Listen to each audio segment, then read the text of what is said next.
morning.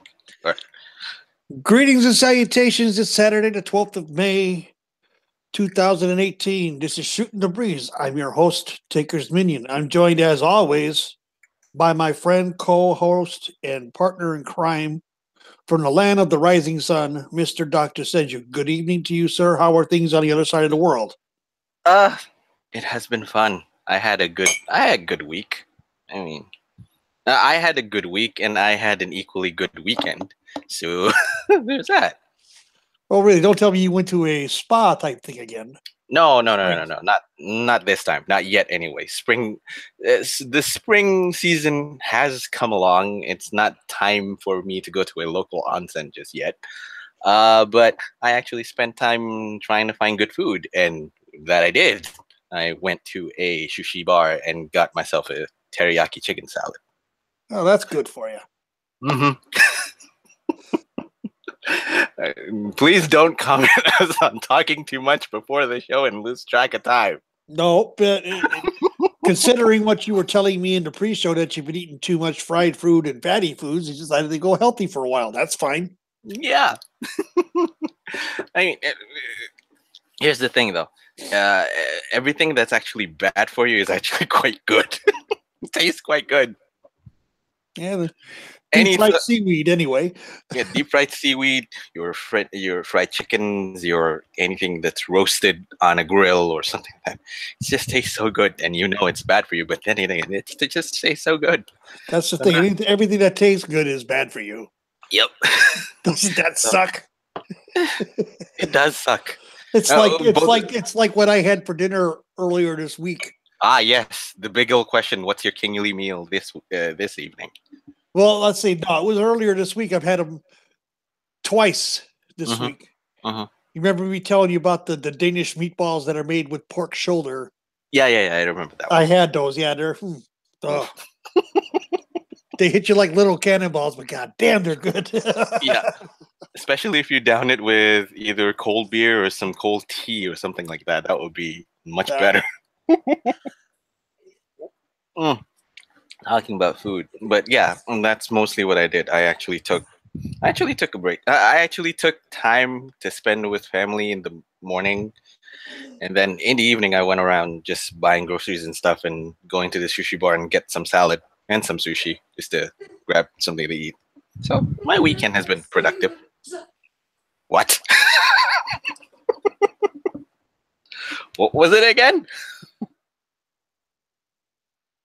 Of course, Elle's in the background talking to me, and she said something about, and I had to mute my microphone and take my headset off so I could hear her, and she was talking about the lasagna she made for me earlier this week too, which was lasagna. I haven't had a good lasagna in about 2-3 months, I think. And then I had homemade pulled pork last night. Oh please! You have a kingly meal while you had kingly meals all week. All week kingly meals, Dad. Basically because she's been placed off of work because of her shoulder. Ah. She has to go see an orthopedic on Tuesday. Oh. Is she getting paid leave or is she just... They're doing the paperwork for her. They don't know if it's going to be long-term or short-term disability just yet. Ah, okay. Hopefully it won't be long. This is not workers' comp related, so... That's true. I mean, hopefully it won't be long until it affects both of you in financial wise. Hopefully so. Yeah, as long as I'm getting close to 95 hours every 2 weeks, I should be all right. All right, and I've gotten a raise, so that's a good thing. Oh, that's good. Congrats. And you get great meals every single day. Yes. On a weekly basis. Yes. Damn you. She does that because she wants to do it. Which is not bad. Which is not bad at all. I mean, if you saw what we've got canned here alone, you'd be surprised. Oh. Maybe I'll make some jambalaya too. Is she gonna make jambalaya this week? Homemade jambalaya. I haven't had jambalaya actually. So it's good stuff, man. You don't know what you're missing. Hey, I am a gaijin who somehow finds himself grown and raised in Japan. So most of my foods are basically just ramen, takoyaki, katsus, sushis, noodles, or anything French related at some point in time. So there's that. So, have you been to any of Hiroyuki Sakai's restaurants and seen that's French related? No, no, no, no, no, no. I haven't because that is a little bit high up my pay grade. I only been there once, I think, and that's only for company related stuff. So there's that. And what, did he come out and actually talk to you people, or was he too busy? Oh no, in the no, no, kitchen? no, no, no, no, no, no. He's busy in the kitchen. He's famous over there though.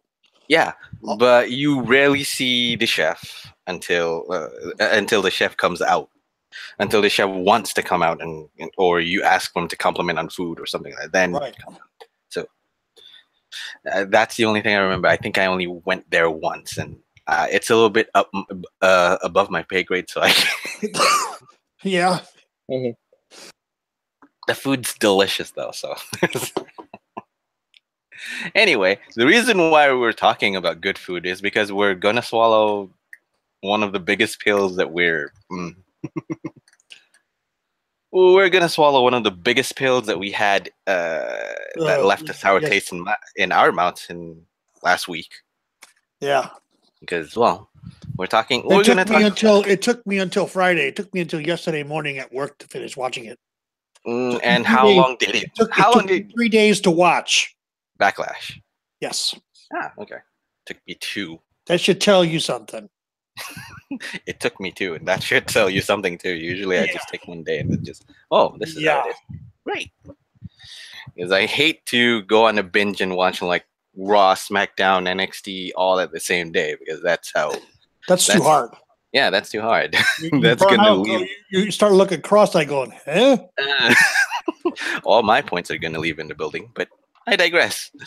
With top tier absent from the card, we're gonna speak directly on Backlash. Right? With top tier talent absent from the card, feeling of overall disappointment from both from the Greatest Royal Rumble as well as the WrestleMania 34. Still quite fresh in our minds. Backlash 2018 was hardly a contender for pay-per-view of the year. You won't forget. You won't remember this in T-1 day. Because like I said to you earlier on, this show was meant to iron out all the kinks that happened before the Superstar shakeup. Because every single thing that happened on Backlash was just to wrap up every single storyline that has a causality and an effect from the Superstar shakeup. Miz Rollins for one, and Samoa Joe, Roman Reigns for another. Those two are the biggest. Those two are the biggest points going in, because those two have big contrasting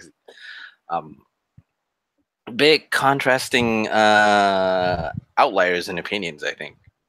But okay, let's just quickly squeeze ourselves down to the results, because I think most of you already had watched Backlash.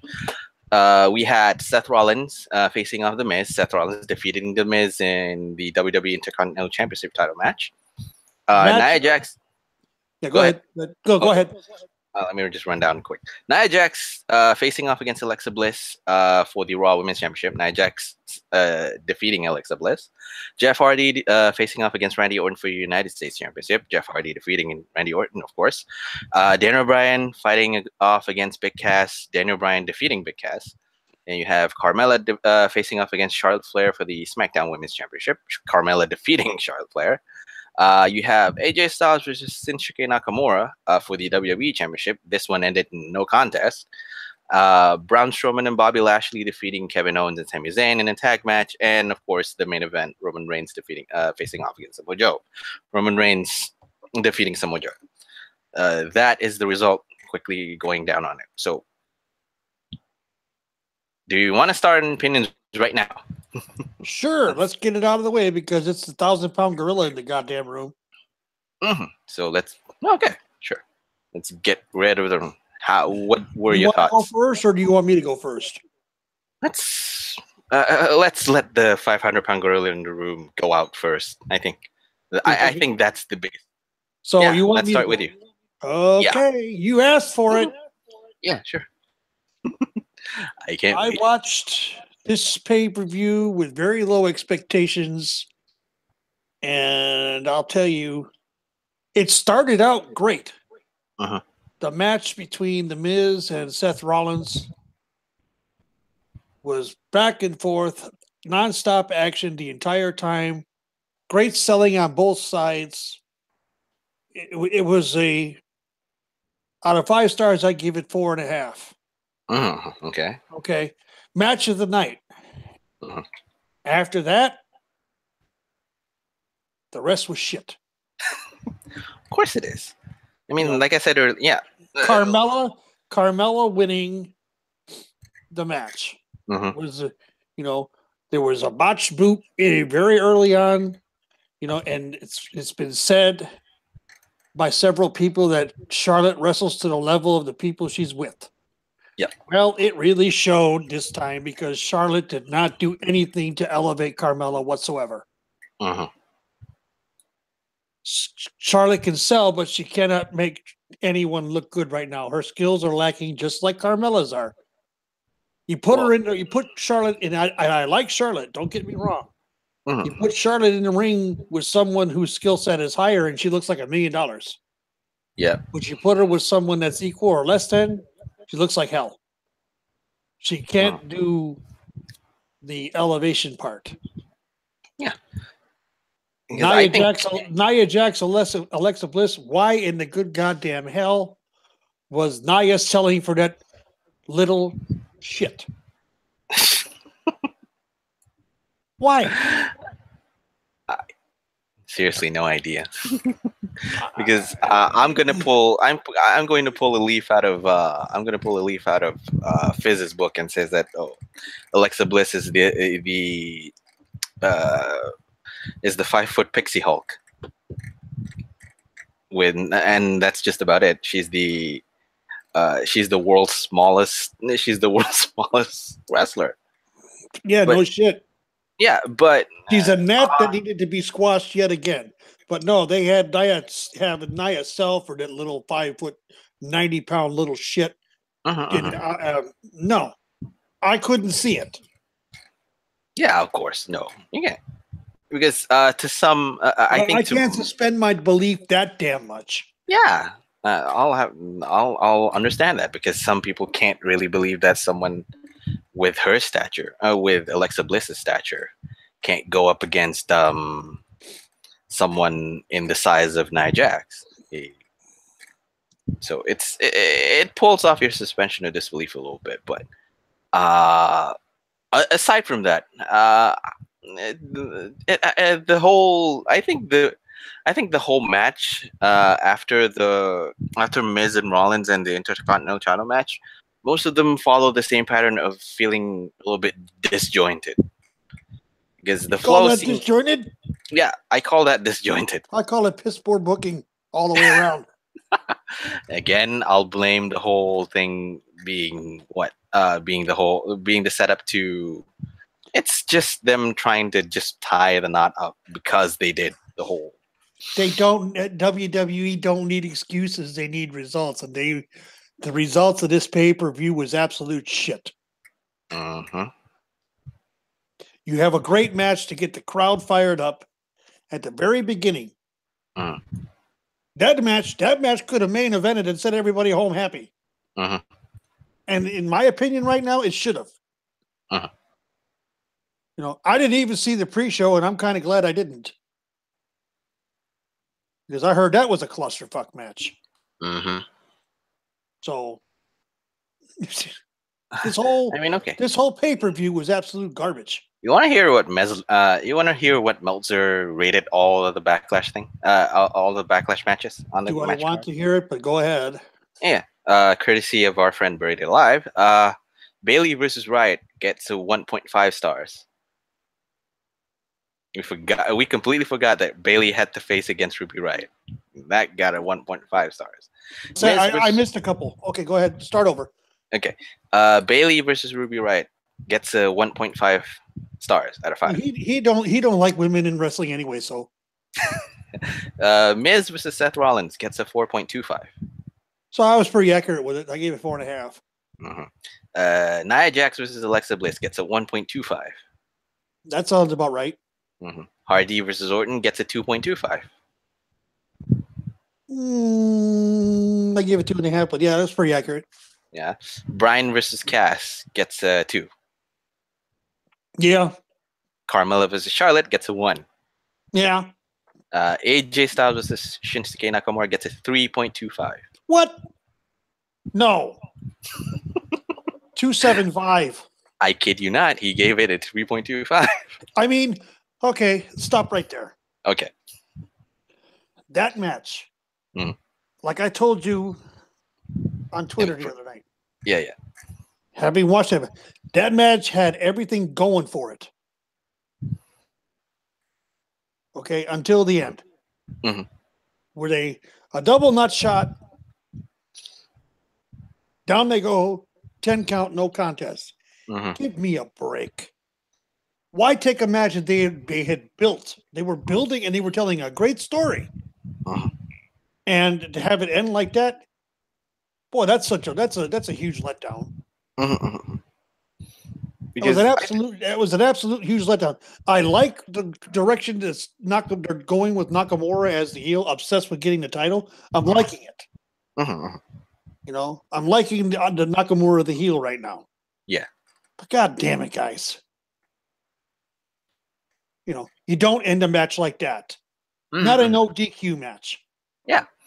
I mean, I think to me, perhaps the biggest frustration coming out of all of Backlash, other than the fact that the whole booking feels disjointed in a sense, is that if you were fortunate or unfortunate enough to actually miss Backlash, it really won't take you a little bit too long to catch up with the whole storyline that happens at WWE again. This issue is totally best underlined by the whole WWE Championship match between Styles and Nakamura. Because you already have the biggest question mark of a finish, with the match ending in a no contest and a no disqualification title match.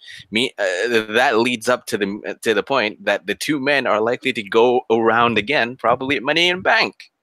If you didn't watch Backlash, you won't know this, and then you say, "Oh, they're gonna face off against they're gonna face off again on Money in the Bank, probably with more stipulations." If you catch Backlash, you don't. You just feel, did I get cheated? Because on one hand, it's fine. Few fans will take issue with Styles and Nakamura fighting again, but Backlash felt like a night where this two butting heads with each other could have taken a big step forward. Well, this whole pay-per-view, I've heard the best opinion of this whole pay-per-view from Legends Lover just a couple minutes ago. This whole goddamn pay-per-view was an afterthought. WWE's like, oh shit, we got the WrestleMania, got the greatest Royal Rumble. I mean, they cannot. The timing of the combined, the joint, whatever the hell they call it, the co-branding of the co-branding of it was terrible. Yeah, terrible. Okay, this should not have been a co-branded show. This should have been a Raw show, and the first co-branded show should have been Money in the Bank. True. Or probably the last. I think probably the last single brand only show would be Backlash, and then that's just about it. Yeah. It's just that you had too much. You had too much. You had way too much. You know, they had the book WrestleMania, which was a great show this year. Of course. The greatest Royal Rumble, which wasn't bad. I mean, yeah, true. You know, it had some stupid endings with. It wasn't that. It wasn't bad. It wasn't bad. The right guy won the Rumble, which we all figured it was going to be Braun anyway. Yeah. And then 2 weeks later, you got this. When I was writing the intro for the show today, initially I was calling it an abortion. And I said, "No, can't do." This was an abortion of a podcast, of a pay-per-view that really showed just how strung out creative was, because they couldn't find their ass with both hands for this show. I'm sorry. That's true. I mean, like I said earlier on, the biggest thing coming out from Backlash, because if you were lucky or unlucky enough to miss the show, it wouldn't take too long for you to catch up with the storylines in WWE again. Because the big problem with one of the other big problems was that with that was the interbrand matches between Seth Rollins and The Miz and Roman Reigns and Samoa Joe, because you already knew that there is never going to have too much in the way of storyline development, because these two have already been split up in the Superstar Shakeup. They're only butting heads because before to do Superstar Shakeup, they actually had one promo, and then that's just it. For in the case of Joe versus Reigns, and for Rollins and Miz, Seth Rollins won the title off from the Miz, and this is Miz's last chance to get the title. That's just about it. Man, I Sure, mean, this. what I liked on Monday is Rollins put Miz over. Mhm. And So- immediately after that, you'd actually forget that Miz actually had the title back in Raw. Now he's in SmackDown. What's he gonna do? Yeah. Hopefully, we knew once the match between Randy Orton and Jeff Hardy was announced that Miz was going to lose. It was quite obvious. Mhm. Hello, obvious. Okay.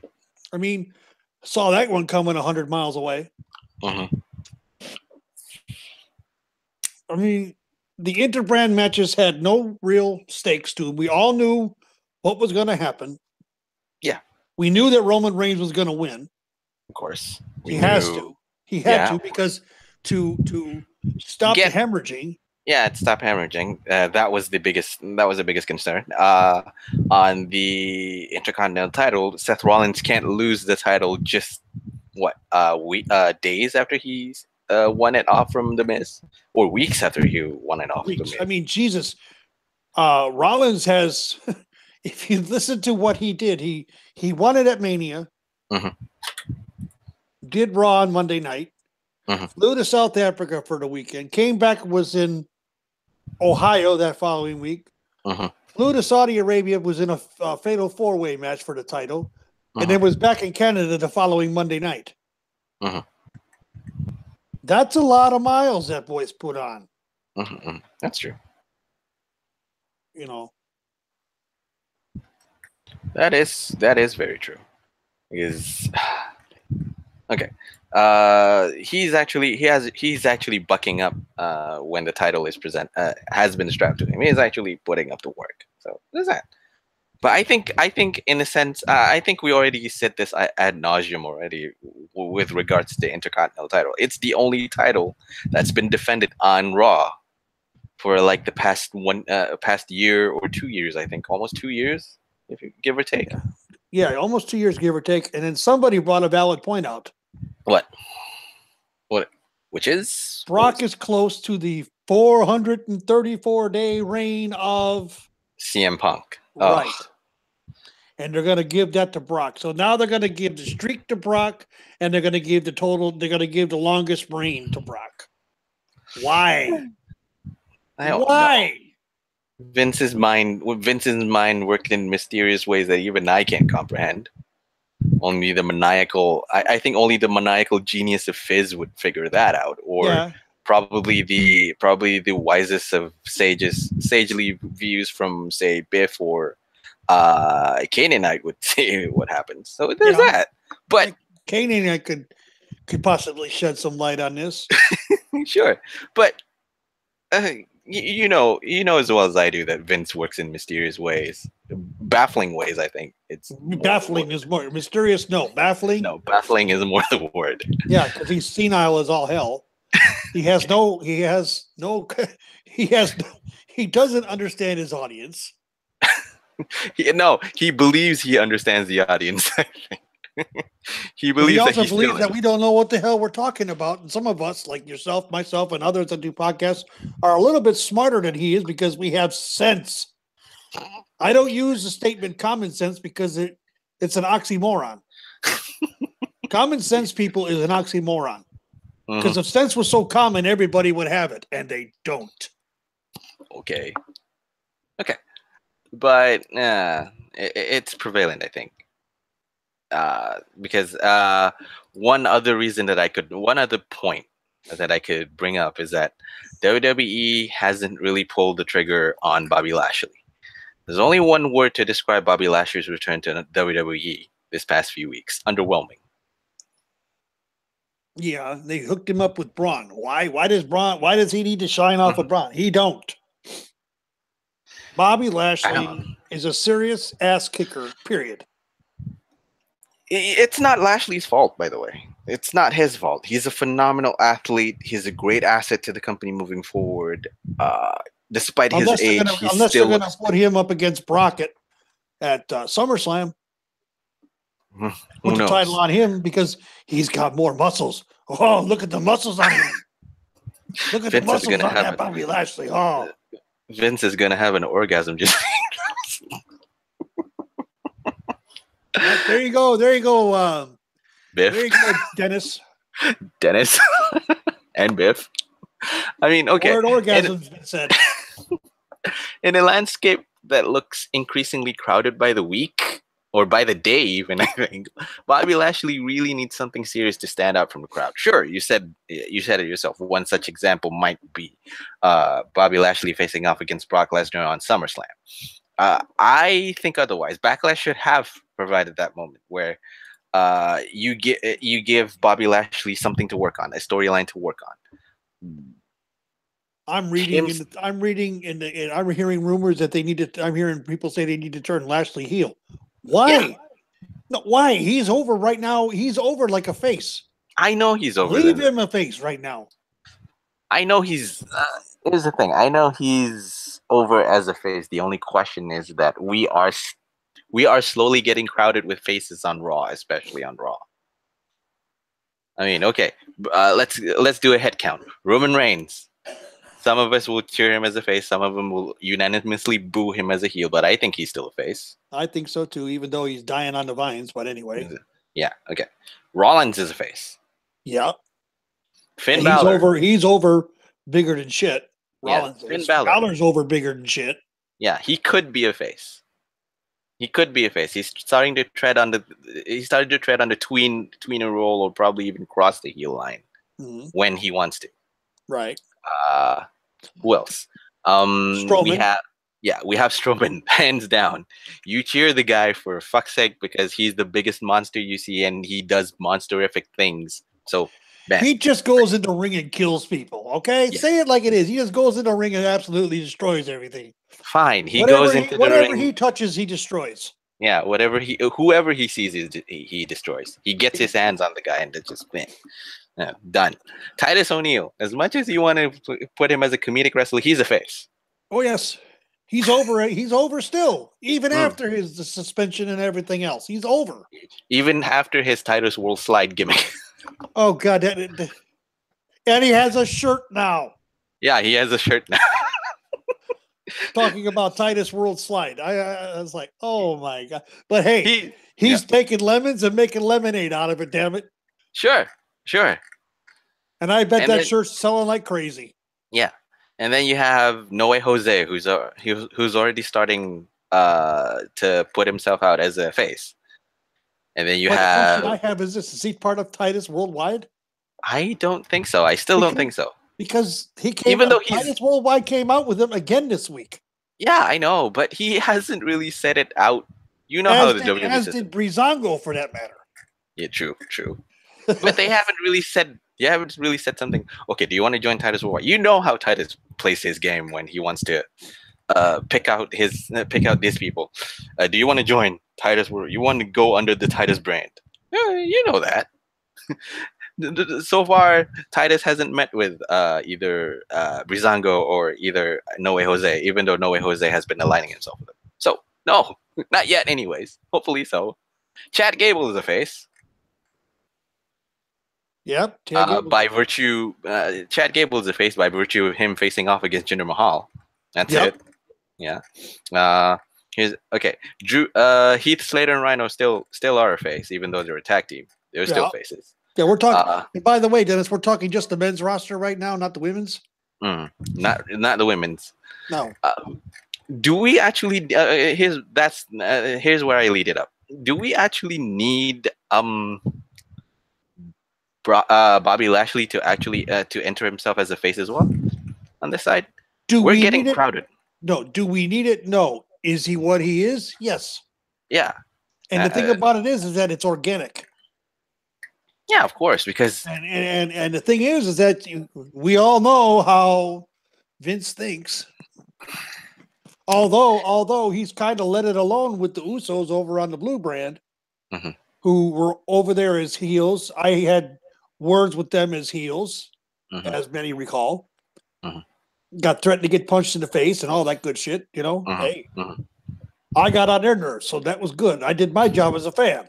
Yeah. Boo to heel, cheer to face. Yeah. Okay. So, but they're now becoming more and more of a face. Mhm. They're getting the face pops Mhm. because they're more real and it's Mhm. organic. And Vince is leaving that well enough alone. Mhm. Why can't he leave? Yeah, Roman needs something. Okay, like I said Roman last already week, has the organic. Roman already has the organic baby heel face turn. or He has heel the turn. organic heel. He has the organic heel turn, and Vince is fighting it. Mhm. Because The crowd don't like him because Vince, you made him look like shit, yeah, and you have tried to force feed us him. it's basically this. Because have you heard the rumor? But Roman Reigns is actually being built up as a babyface, but he's being screwed by management, basically. Oh, please, the Daniel Bryan argument? No, that's not No, going no, to no, work. no, not the Daniel not the The Daniel. Daniel Bryan storyline that they used back in 2015, Yeah, it's that's not going true. to work. No, of course not. Not only that, with Daniel Bryan back. Yeah, with Daniel Bryan being back, it's never going to work. Oh, of course not. Because because they seemingly teased it as much in March, if you remember, when Roman Reigns confronted Vince McMahon in the gorilla position backstage Mm-hmm. because of the whole what he felt that he's being screwed and whatnot. So yeah, Gotta make sure Roman and Bryan are in different camps. just that it's just that sure, if you wanted to do the Daniel Bryan storyline, do it properly. Don't screw it up with middle management bullshit. Heel turn Roman. Yeah, I mean, this is just, and it's not, and it's going to turn out to be Vince and Triple, or not Vince. It's going to turn out to be Stephanie and Triple H doing it to him, Because not Vince. here's a quote. Here's a quote I got from Twitter. I understand and accept that WWE believes Roman Reigns is a megastar. He's incredibly talented. I get that. The audience cannot stand him. Period. They can't keep ignoring the whole fact that the audience can't stand him. Putting Yeah, out, I missed everything you said, but I agree with it. yeah, Because I just got a statement from Legends Lover that it's the best way to turn Roman Reigns heel, and it's good. It'll work. I mean, you want to talk about heat? Holy Christ! yeah. Have Putting out, him just show up on SmackDown one night and beat Mhm. the ever loving shit out of Daniel Bryan. because here's the thing: putting out Yeah. main event matches to the crowd with Roman Reigns being positioned as the big megastar is not good business. And WWE can't keep ignoring. Vince can't keep ignoring the fact that people can't stand him, and he's just ignoring that fact, obvious reasons. Wrestling fans hate being told what to do. We hate being told what to do. The trick is making them not to realize that they're being worked. Yeah. Tanya, you're right. They're telling us to cheer Roman and boo everybody else, and it's not working. Fans Tanya in is, general, that's us smarks, the marks, and the casuals are all like, screw this shit. Tanya is in here? Is she in there? No, she's not in here, but that's something she has said before. Ah, okay. Don't tell me who to cheer and who to boo. Yeah. Smarks and marks don't like it. No. Fans don't like it. And that's exactly what Vince is doing when it comes to Roman. He is telling us to cheer him, and the crowd is like, screw you, we're not going to. Yeah. The trick is just making the fans, which is us, not realize that we're being worked, basically. Exactly. That clear distinction itself is why WWE fans cheered for Reigns to win the 2014 Royal Rumble, and then booed him out the building when he did win the Rumble match a year later. Nothing. I hate to say that nothing about Reigns' rise to the top felt organic, because there's some semblance of organic growth that he has been through. So, but yeah, I digress on that quite a lot already. I mean, from talking about Lashley, I went into a small tangent on Roman Reigns, but let's get back to Lashley. He could turn heel. He could turn heel back in Backlash. He could have knocked butt heads with Braun Strowman just to create a mini rivalry with Braun Strowman. Who? Bobby Lashley. We know what'll happen there. No, of course, we know what happened. But Strowman will would you destroy him. watch? Yeah, would you watch Bobby Lashley versus Braun Strowman? Of course. I would. We all know how it's going to end. Bobby Lashley will be fed to Strowman. Would that make you change the channel? Or he'll get over Strowman. He'll go over on Strowman and be fed to Brock. Mm-hmm. But still, would that make you watch? Would that still make you watch, even though you know the outcome? I'd watch just to see how stupid it goes. I would, just to see how much Braun Strowman can get his hands on Bobby Lashley.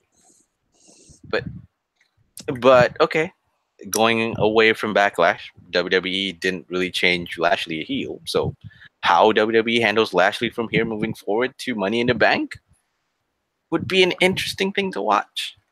I have a pretty good idea. We know who's going to win it, unless they're able to knock him out. You know, everybody gangs up on him and knocks him out early on. We got Strowman in there. Oh yeah. Unless they use these our true story that he's got a fear of heights. Oh, come on. Don't put it past them. Don't put it past them, assholes. I know. Jesus. But putting it mildly is an understatement. You're gonna put your biggest monster in the match, in the card, and he has a fear of heights. I mean, sure, you can't suspend your belief over Alexa Bliss giving Nia Jax a good proper beatdown, but Braun Strowman afraid of heights? Can you suspend your disbelief on that side? Why not? It's going to cross from serious monster to comedic monster. Well, remember when he was around Alexa Bliss, he became a comedic monster because he was like beside himself. But here's the thing. WWE has never mentioned that is canon for Mixed Match Challenge. they never. But we all saw it. He was a complete different character. I know that on Mixed Match Challenge. But that's just saying that something that happens in an alternate universe is actually canon continuity on a Marvel storyline base. I don't know. Like I said, it's awful hard. It's awful hard for me to suspend a lot of my beliefs lately. But like I said, I wouldn't put it past WWE to use the fear of heights angle with Strowman. Sure, but hey, and then there's one more because they can. Yeah, and then because Vince wants to say, "I'm going to shit on all of you." Pal. Yeah, true. And here's one more point, considering that we are talking, some of us are actually talking about Lashley, Reigns, and then somehow the chat actually brought up Dean Ambrose. My point is being that there's too much star talent not even appearing on Backlash.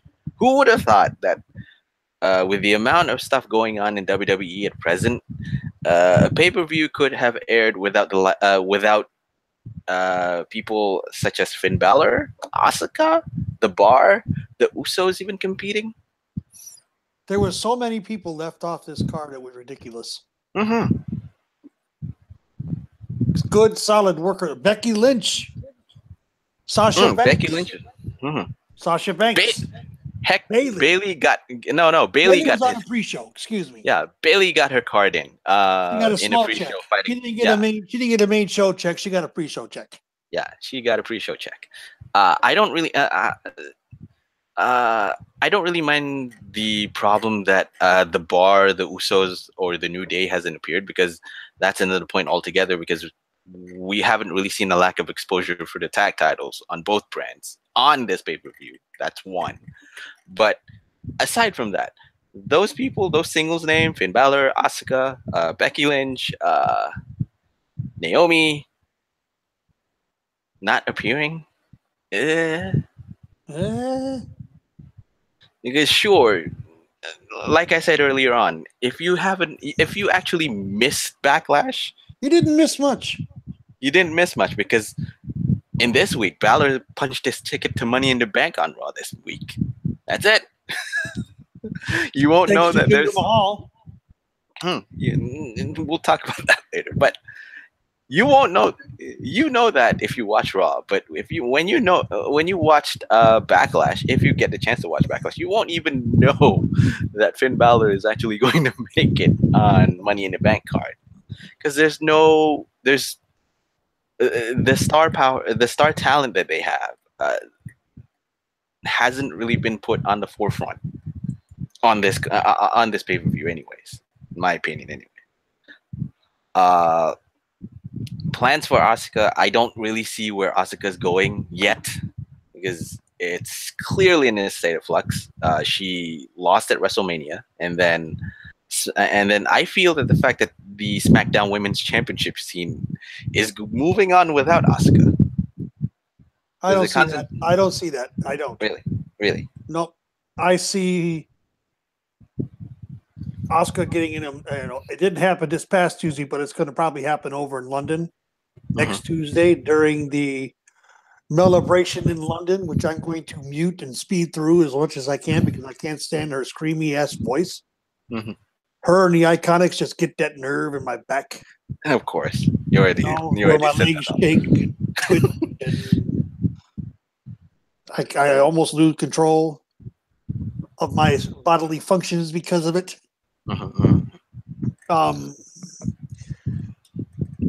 And go ahead. Oscar's going to come out and take out the Iconics because the Iconics are probably going to be part of it. It's going to take out the Iconics, and then there's going to be a match made where Asuka takes on Carmella and wins the number one contendership, and that's the championship match at Money in the Bank. All right. Well, here's one point that you brought up earlier on. With the whole co-branding of the pay-per-view thing, with the whole idea of the co-branding thing being being put forward, who knows? Perhaps extending the show to 4 hours is their only way to make it. They're talking about making it. They're talking about making Money in the Bank one of the biggest shows of the year. Oh, of course. Along the lines of Big Four. Royal Rumble, SummerSlam, Survivor Series, and Mania. Yeah, they're planning on making Money in the Bank. If that's the case, that the freaking Money in the Bank is going to be 6 hours. Yeah, and if this is their idea of a co-branding situation, it's not looking good. Because these issues are going to extend in the coming weeks and months. Because why? Dean Ambrose is coming back from injury soon. Andrade Almas Insanity are debuting on SmackDown. Over in London. Yeah.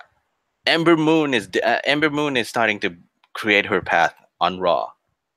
And believe it or not, they're doing it right with her, and she's getting over with the crowd. Something that was, short on NXT. She was never really over with the crowd at NXT. That's true. So there is that. So they're booking her properly right now. Let's see how long that lasts. Yeah. Hopefully it'll last for as much. Optimistic about it as always. But like I said, Dean Ambrose is coming back. Cien Almas Insanity are debuting on SmackDown. Authors of Pain are actually doing their work on Raw. Ember Moon is doing her work on Raw. Good luck booking shows to get everyone like these in WWE. Good luck. They've got they got the strongest rosters on both shows right now, and this is the time that they need to have the split pay-per-views. They didn't have strong enough rosters when they first did the brand split to do the more than one pay-per-view a month. Mhm. Now they've got rosters that are strong enough and deep enough to do it. Mhm. And now they're getting away from it. Like I said, That's called like you closing. said, That's called closing the gate. Closing the barn door after the horse got out. like you said, Vince works in baffling ways. Like I said early on, Vince works in baffling ways. When he gets his squad roster deep enough, he doesn't want to. He doesn't want to. He doesn't want to do the whole split thing. But when he has a squad roster that's thin, he wants to do the split thing. Yay! Just yay! The last 3 years, they have basically stripped the entire roster in NXT of everybody that was worth a damn. And I'll guarantee you, within the next year, they'll have another group of people ready to go that'll be just as good as the crop that just came up. And all of a sudden, we're going to start seeing a lot of the old guys, like Cena, Orton. They're going to be let go, or they're going to move on to backstage work because they just don't have the spot for them anymore. No, of course not. Because these guys are slowly. I think these guys are slowly winding down. Either you retire, or you go in the backstage area, or you get future endeavored. I see it coming. Because remember one thing: the young people are cheaper than some of the senior ones. That's true. And we all know, and people, ladies and gentlemen, that's what it boils down to in the end, is money.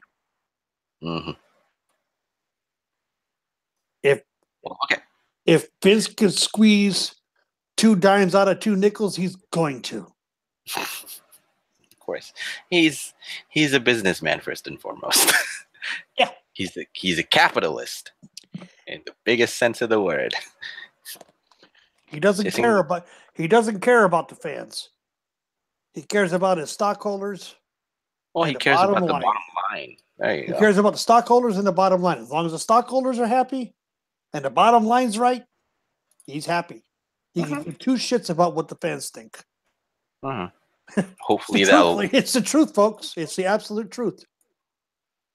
Yeah, hopefully that will change sooner or later. I'm being optimistic as always, but hey, you guys are. You're a better man than I am.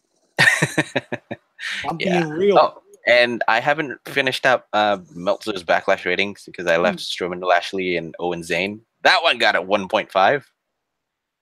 Reigns versus Joe. Oh, this is going to be bad. This is going to be great. It got a 1.5 as well. I could see the ratings on both of them. Well, no, the Strowman Lashley Owen Zane match was actually, I gave it 2. Yeah, more entertaining than say Carmella versus Charlotte in a way. Very much so. Yeah. Even for both, I think for the Strowman for the tag match as well as the Reigns versus Joe, they're more entertaining than Carmella versus Charlotte in a sense. But hey, he also gave Mustafa Ali versus Buddy Murphy from 205 Live 4 stars. So, there's that. Well, that was a pre-show match too, wasn't it? Yeah, I did. I missed that one. I didn't want. I missed the 205 Live thing, but I heard it was on. I heard it was on fire. Somehow they're actually doing better work now that there's a captain to steer the ship and the ship has a direction now. So yes, Drake Maverick is a smart man. Somehow he acted, yeah. But and the guy formerly known and is getting to the Cass Daniel Bryan match. The stink of he who shall not be named is still all over him. Oh, okay. Because the crowd was chanting, "We want." They wanted him. That tells you something. That tells you just how bad of a stink is on Cass from him. I mean, he will always be remembered as the big guy that was with him. He will never get out from under that. Hopefully, he will. No, I don't see it. I don't see it happening. Oh, okay. Unfortunately, I don't see it happening. Poor guy. Because he can't cut a promo to save his ass. No, and somehow he got in hot water this week. somehow. With Somehow, who? Big Cass got into heat with management. Oh, go figure. He got backstage heat because rumor has it that supposedly the segment where Big Cass is supposedly have to face off against a midget Danny O'Brien uh, supposedly needs to just end with Big Cass kicking him, and that's just about it. And the story has it that is that Big Cass told management whether he could actually go to town and just add in a few punches just to add to the visuals. I think, in his opinion, management says no. He wound up, from what I heard, he wound up injuring that kid, that guy. Yeah, he actually did. Severely injured him. He went to town. He went to business by himself, and that landed him in hot water apparently for the whole thing. Yep. So there's that. Because he's not long. He's not long for the company if he keeps that shit up. He'll be just like his buddy. Let's just hope not. Because they can go work together on the indies and make money there. Sure. If he who shall not be named doesn't go to prison. Yeah. You just have to see. I mean, nothing actually came up from the whole trial. Hasn't really found for any results, basically. But okay, here's it. Big Cass reportedly in trouble for going off script during WWE SmackDown. He kicked the midget, and he punched the midget. So if Cass did in fact defy WWE's wishes for the segment, he's in the doghouse, and he's gonna be there a while. Even if he is in the doghouse, it isn't appeared that he has suffered any consequences. Possibly he was supposed to go over Brian at this show and didn't because of it. You know they would do something like that. Yeah, of course, but I think on a business end as well as a storyline standpoint, they're not going to pull the rug under Daniel Bryan after all they had done to make Daniel Bryan come into the ring. They're not going to do that because that means they're doing something much, much worse than just misusing Roman Reigns in a sense. So there is that. And of course, if I want to add more to the story of what either Roman Reigns being misused or Big Cass getting under heat, another story says that even Steve Austin believes Roman Reigns is in desperate need of a heel turn to kind of refresh it or reinvigorate his career. So there's that. People better listen to him. I mean, the quote is that, he said that, so what do you do with Roman Reigns at this point? For him to have the biggest run, you got to turn him heel, and he's got to perform, not lose. He needs to be aggressive and go out there. This is what you wanted. This is what you get. I don't need your damn support. As per what Roman Reigns should post out to the fans. He needs to bring a mean streak and go on a total heel run. So yeah. I agree. Just it goes back to what you and I have talked about when it comes to a certain female wrestler on SmackDown. I think that was done ad nauseum already. I think. Yeah, I know. That's why I said I didn't say the name. Mm-hmm. The person that it's directed at knows whom I'm speaking of. They're not currently in chat, but that's okay. He's lurking in chat. He might be lurking. He hasn't said anything yet. Mm-hmm. But the fact remains that it's the truth. Mm-hmm. Yes, like I said. But then we got those people. Then we have those people who say, "Well, why are you taking three great faces and turning them heel?" That just sends the wrong message to everybody. All the fans that the only way you're going to get ahead is to turn back. No, I can see the point for that. The only reason is that if you wanted to My argument is that if you wanted to turn someone heel, you have to turn heel with a good story. What was the reason behind you going on your own, turning your back against turning your back against the fans who supported you? You need to have that kind of story for What you fans? to be. The question is, what fan support? Roman Of Reigns has course, never that's really had any fan support. there you go. That's your story. Yeah, yeah. You never. What Roman Reigns should do is that say that, oh, like he said, uh, you never really supported me, so I've turned my back on you. I'm going to town on myself. You wanted to see the mean streak. You wanted to see the aggression. Here, I'll give you that aggression. Don't complain.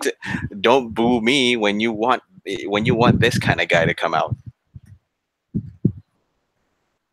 I'm just doing. I'm just doing what you wanted me. What you wanted me to do. Become a heel. Go to And work on myself. they had So, a golden opportunity after WrestleMania 33, yeah. and they blew it. I even said it. I said it back then. They needed to turn him heel then. I said it in the threads. I said it everywhere. He's heel. He just defeated one of the most beloved characters in Undertaker. Mm. I mean, the heat he had that Monday night was insane. What was supposed to have been a 5-minute segment turned out to be 12 minutes because he was working the crowd brilliantly. Mhm.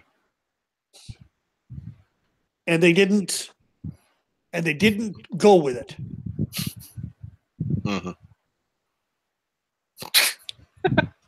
Okay. Roman Reigns versus Tinder Alcohol. Big Sass versus Nutshot Nat. And Big Ass McStrongman versus Dean F. Ambrose. It's time for SummerSlam. Biff, you son of a bitch. Biff says, because Yeah, Dennis asked, where the F did that come from, Biff? And Biff says, WWE doesn't provide entertainment anymore, so I have to make it myself. WWE signed this guy. You know, kidding. And then suddenly 1 month after, he'll text us and say, please rescue me out from this place. Yeah. I don't want to be booking this shit because I can't do what I want. Exactly. And okay, let's wrap the whole backlash. Shall we move to Raw? Yeah, let's move on to Raw. I mean, I think we can both agree that this I will say this much. I'm going to give you a grade on. I'm going to give a grade on Backlash. Sure. Yeah. I was just about to end there. Let's give a grade on Backlash. Do we enjoy it? Do we like it? Do we hate it? Do we hate it? Out of A to F rating, Okay. I give it a D plus. Only a D plus because the only match that was worth a good goddamn was the first one. The rest was shit. Okay. So it raised it from a D minus to a D plus. Okay. I think I'll share that grade. I'll add that aside from the whole Rollins versus Miz for the Intercontinental title, you can definitely take this Backlash and give it a hard pass because you won't remember it in T-1 day.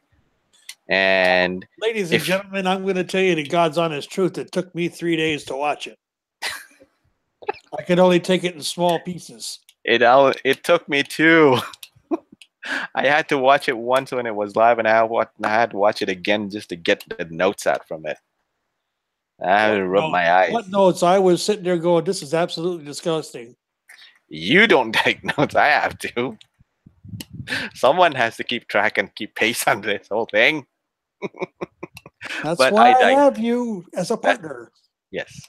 I digress. Let's talk about Raw, considering. I mean, okay. Is it a long stretch if I tell you that this week has been okay not just for Raw, just okay for everything for the week.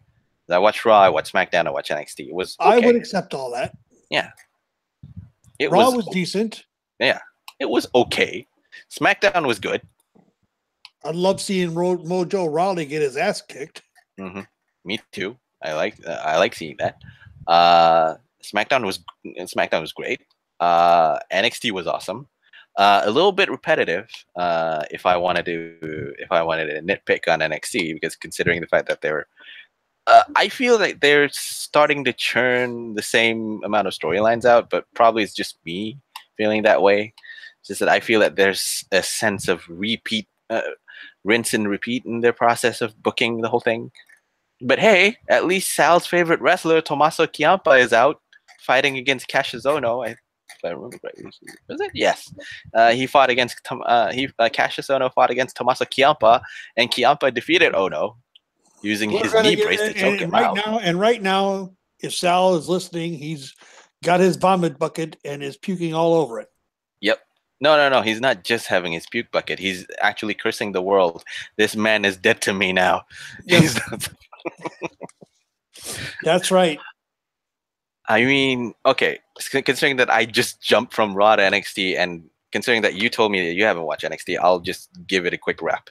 The main event, which was Tommaso Ciampa versus Cassius Ohno, that was awesome because Ciampa is just a joy to watch as a heel because he clearly does not worry about being the coolest bad guy in the roster. He just wanted to be the baddest bad guy in the roster. So he's the kind of guy you buy tickets to see get his ass kicked. Yes. If he gets his step up, maybe he could even challenge Rush for the whole. You buy the ticket just to buy a beer and throw it in his face. So, oh God, yes. Because, and for those of you that don't know who Rush is, go check out CMLL. Mm-hmm. He is a guy that wrestles in Mexico City at Arena Mexico, mm-hmm. usually on Friday nights. He's part of Los Ingobernables, the originals. And he is so hated that people will buy the $8 beers US just to throw at him. And thank you, chat. Okay, no more Ciampa. I'm going to say Ciampa. Fine. Yeah, it's pronounced Ciampa.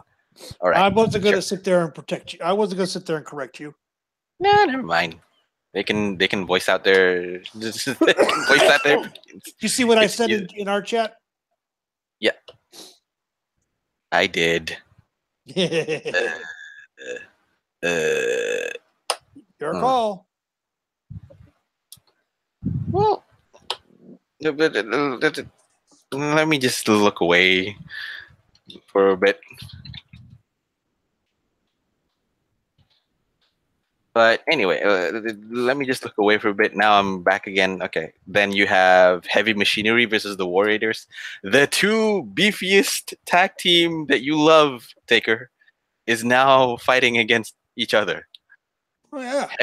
Heavy Machinery versus War Raiders, or I'd still wanted to call them War Machine. I don't. That's what I know them as War Machine, but I think they're Warriors or whatever. War Raiders. Now they're War Raiders. Okay. Yeah.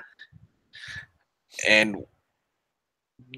the only nitpick I can say is that do they gain much in the way of credibility to War Raiders winning against Heavy Machinery? No, but this match is wow. Just I can't say much. If some of you guys watch NJPW or ROH or actually had an inkling of watching War Machine in action, I love watching them back then, and I love watching them brawl against Otis Dozovich and Tucker Knight, which are the Heavy Machinery. I love it because these guys are hard hitting. These guys are fast, deceptively fast for their size, and Heavy Machinery well enough that these guys are built like them, built like War Raiders, and can go as much as War Raiders. So these guys delivered hard-hitting matches on the tag team level. So, I'll say this simply put: Total Badasses 2 should dominate the tag team division in NXT, or if they go up to the main roster, should dominate the tag team division in the main roster. Let's hope that. And then you have Dakota Kai versus Vanessa Bourne. The match itself was okay. What was interesting? What came after the match? The sudden appearance of NXT Women's Champion Shayna Baszler. Basically, Shayna Baszler did the whole intimidation factor on Dakota Kai, and the whole dynamic between Kai and Baszler is very intriguing in my eyes. Anyways, in my opinion. After having her arm stomped down by Baszler months ago, Kai is understandably scared of the women's champion. So at some point, though, she will have to face her fears and face the bully, because this is basically just the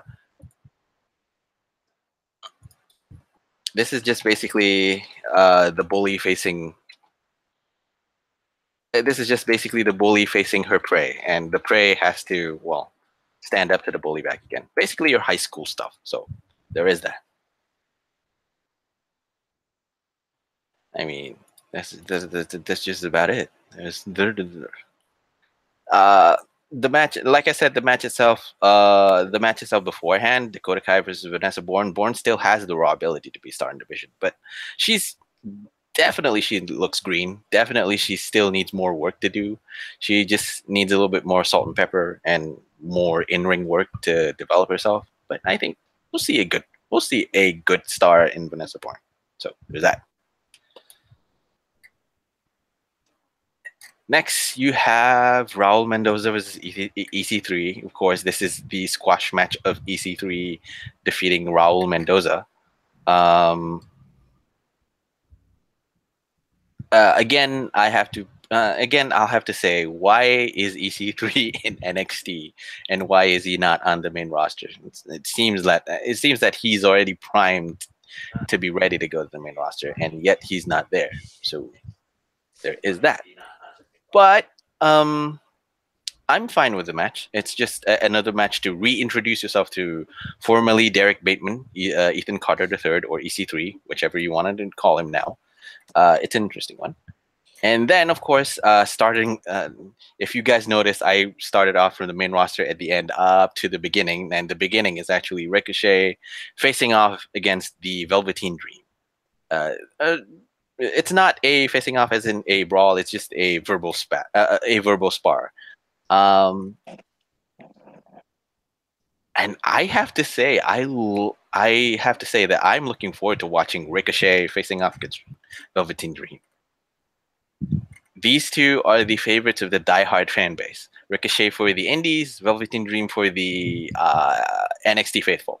Well, he's an indie darling though too. Who? Velveteen Dream, Patrick Clark. Well, Good for not you as here. much.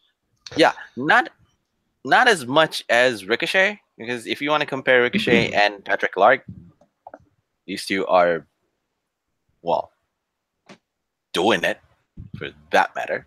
But again, I won't knock it off. I'm intrigued. I'm looking forward to watching these two, knowing the body of work that Velveteen Dream can produce.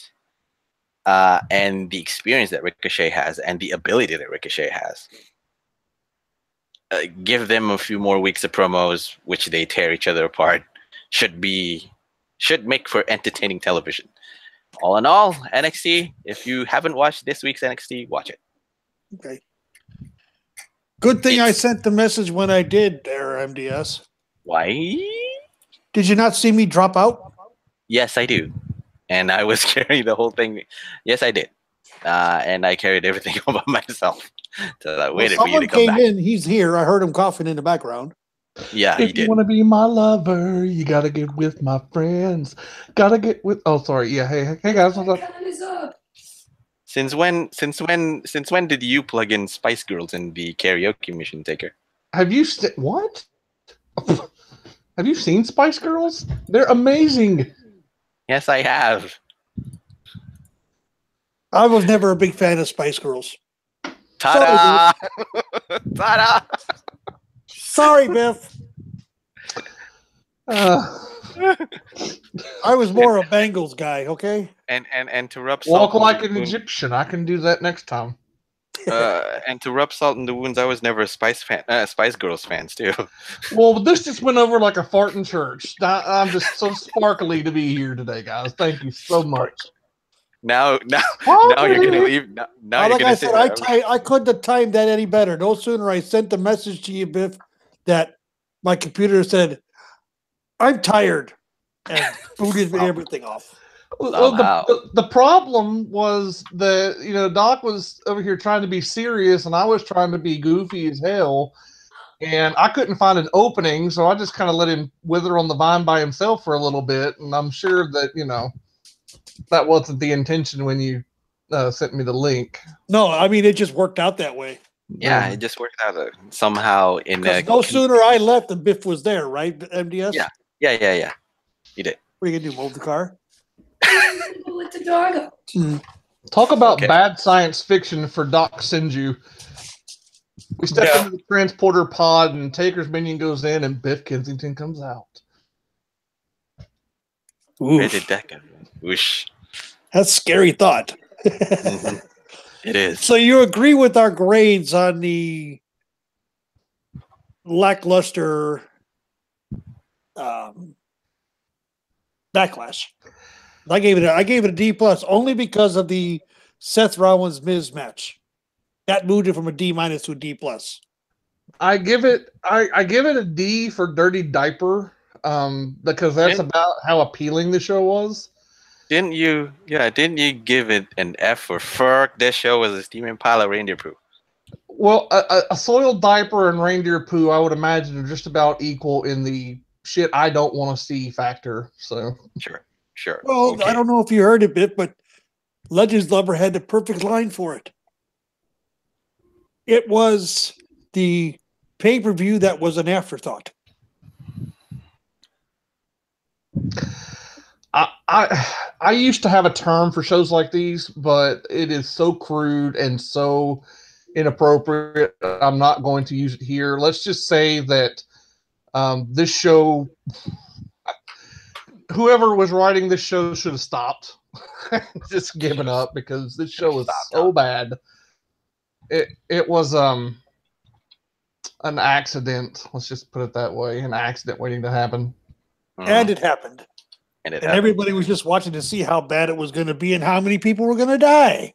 Well, that is true, my friend. I died. You died. One of the things I liked in that match, I'm going to go back real quick to Backlash. One of the things I liked in the Shinsuke Nakamura match was the thrown chair sequence when it hit Shinsuke at the knee. I mean, if anything could go wrong, it did in that match, and the chair bounced back and hit AJ Styles right in the face and cut his cheek up. And I was like, God.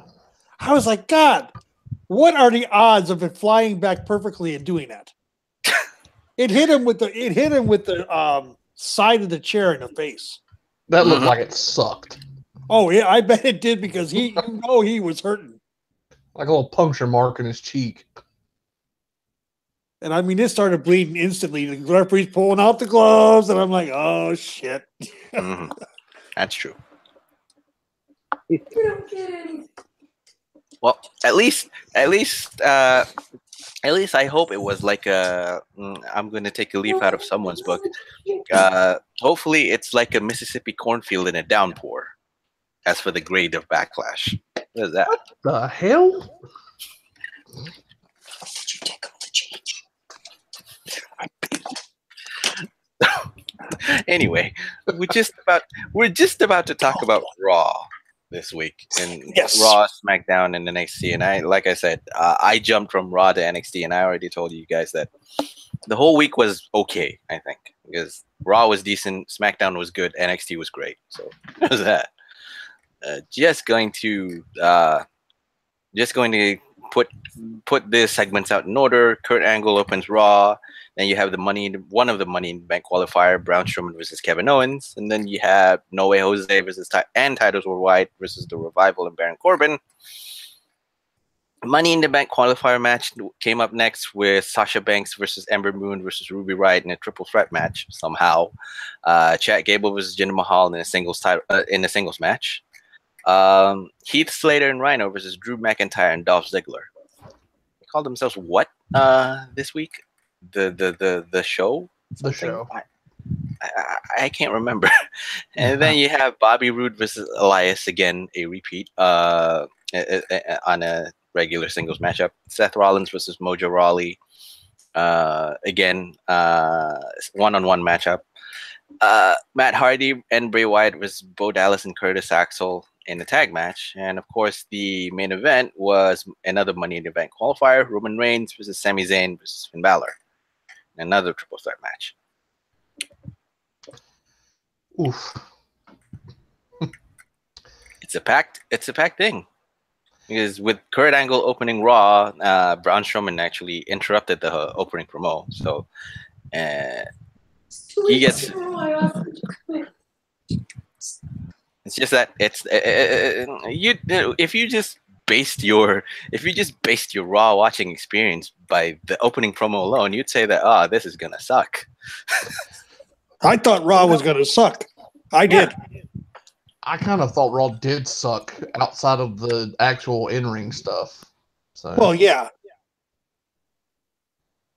I skipped through all the iPhone and Samsung Galaxy promos. Of course, I don't like that. No, I don't like. I mean, you were talking about Backlash and kind of going over some of the same sentiments I had earlier, but this is kind of the same problem with Raw, and it's a bad problem. I can't even joke about this. This is kind of serious. When you get to the point where you watch the matches, and you know when Seth Rollins is out there, you're going to have a good match. You know when Finn Balor's out there, you've got a shot at a good match. Now, Finn isn't quite what Seth is in the ring, but he's still very good, and when they let Braun be Braun, I mean, he can be entertaining. But the storylines behind the matches, the stories they're telling they're either so bland and so devoid of taste, or they're just outright bad. The only saving grace of these shows are the actual in-ring matches. The problem is if I want to just watch matches, if I just want to watch the shows, then... or if I just want to watch the wrestling, then I'll watch it from Progress or New Japan or promotions that do it better. I'm watching WWE for the stories. I'm not watching WWE just for the in-ring stuff because they're not that good compared to a New Japan or even an NXT. And that's just the problem. I think you see this is one of the reasons you have such a apathetic wave sweeping over the crowd is there's no central story to really rally behind. There's no top-level story that people want to see right now. Yep. No. Pardon me. No, there isn't. And I lay that directly at Vince's feet with the lack of a main title other than the IC title being there. The lack of a main title being on television every week. At least on SmackDown, 3 out of 4 weeks a month, you're seeing AJ Styles. Whether he's wrestling or not is not the point. You're seeing AJ Styles with the title consistently. Whereas on Raw, you have nothing. Yeah. You got Seth, and they brought up something on Raw. Graves brought it up. Graves and Cole. I don't know if they brought it up at Backlash or if they brought it up on Raw. I can't remember exactly which. But they said the IC title used to be the workhorse title. And if you look at what Seth Rollins has done since he's had the title, he has been the workhorse. Seth Rollins may be the only true good story going in WWE. And I'm not talking about individual storylines. I'm talking about the story of the character. Because his arc is really the only long-term arc that they've done semi-successfully.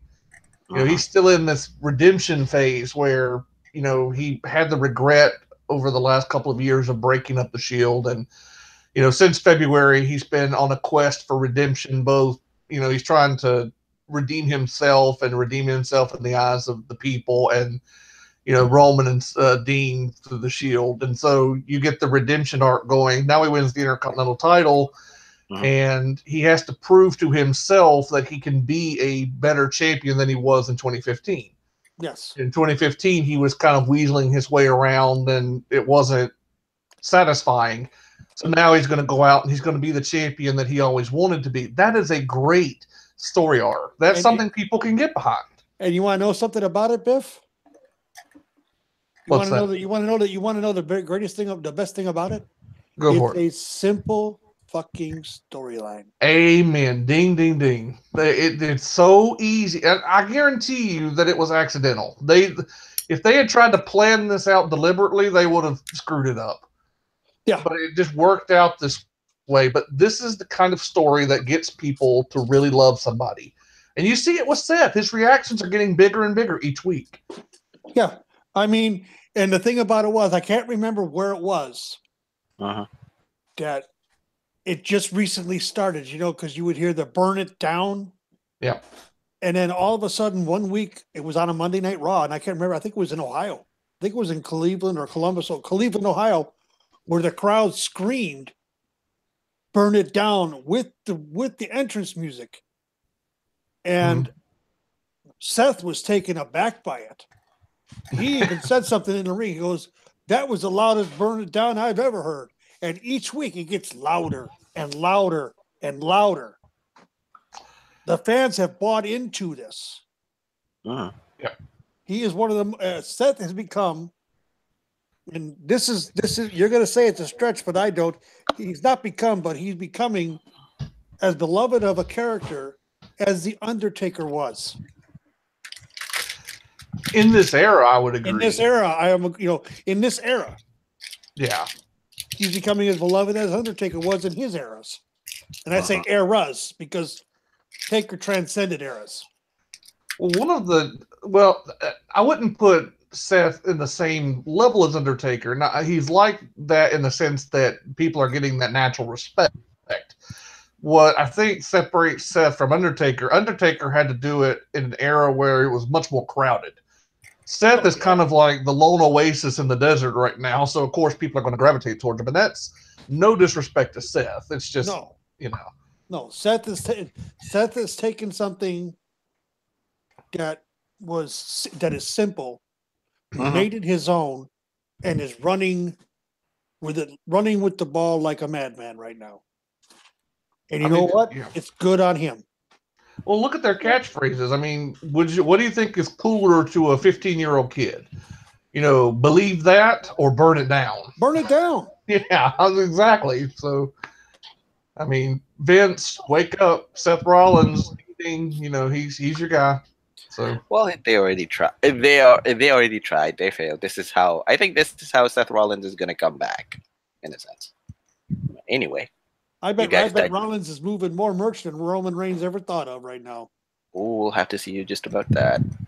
Well, like I said, it was earlier this week in the Daily on the website we all belong to that there is a shirt out that is absolutely sure. The tag team title match, the tag team shirts that had Braun and Nicholas on it. And it says what it says on the back is absolutely right. When I get out of school, someone's going to get these hands. I'm like, that shirt's selling like crazy. Why? Braun's involved. That's why. Braun right now, between Braun and Rollins, those two are money. They're printing money with both of them. Could you imagine what Raw would be like if you had top baby faces, Dean Ambrose, Finn Balor, Seth Rollins, and Braun Strowman against top heels, Roman Reigns, Kevin Owens, and I forgot who else was on the top heel list. But just imagine if Roman was your top heel, and Seth and Braun and Finn and Dean were the guys that were trying to go after him. Can you imagine how much better this show would be just overnight with everybody in the proper alignment for once? A lot of people said Hulk Hogan as a heel would never work. A lot of people say John Cena being a heel won't work. Yeah, John Cena as a heel will work. That's how he started, as a heel. But you guys digress, considering you guys have been veering off from the whole opening segment to praising Seth Rollins. Hey. Which is not a knock or not a knockdown. I'm just trying to drag you guys to. Would Let me ask you this question, you guys. I got a question for both of you. And NBS, I'm going to let you go first. What? Do you honestly think if Roman Reigns was the one who had the IC title and had the match with Miz, do you honestly think Roman would put the Miz over like Seth did? Back then, yes. Now, no. I'm Back talking then when about. I'm he talking had- about. I'm talking about just this past Monday. Oh, currently, no. What say you, Biff? No, because Roman Reigns is wrestling out of place right now. It's when Roman is doing his underdog routine, which what he did Sunday at Backlash, it makes people that he wrestles with look worse. And I'm not trying to say that as a knock on Roman. It's just Roman is a much more destructive animal to face in the ring than Seth Rollins is. Seth Rollins, you give as good as you get. He makes you look really good. Roman, he lets you beat on him for 10 minutes, then he makes the improbable. Yep. So, no, I don't think that he could have done half the job Seth did. Back when he was the Intercontinental Champion, he had the chance. Well, we were talking about this last week. It Yeah, I almost know. feels it's like, Roman is burnt out. Like Roman's quality over the last year has gone down precipitously. Yeah, he has not had a good year on pay-per-view. No. Uh-huh. He's been pushed onto the main event. It's just that what comes out afterwards was not that good. No. He's been Anyway, consistently let's get, pushed. like you said, you're having a tough time keeping us on task. Let's get back on it. It's my fault. I turn this into a clown car every week I'm on. So, Of course, one of these days we're gonna cage you. yeah. Be careful, he might like that. Ooh, I forgot all about the kink. I forgot all about that kink that Biff has. Okay, never mind. Sure. I mean, what Biff said earlier on was this week's Raw was marred by good wrestling, interspersed with bad storyline promos. Yep. Simple as that. Because what comes after he had the moment of bliss, which I went. I can't. It's getting old. It's getting old fast. Like I said last week, it's ridiculous. it got old fast because it's high school. It's high school jabs again. It's high school jabs again. You're just getting digs. You're just getting digs at Nia Jax because you can't beat her now, and you had your chance when you faced her at Backlash, and you can't beat her then as well. So this week you put out the moment of bliss again just to get into her skin again. It won't work. It just won't work. Like I said, bad storyline promos, good wrestling.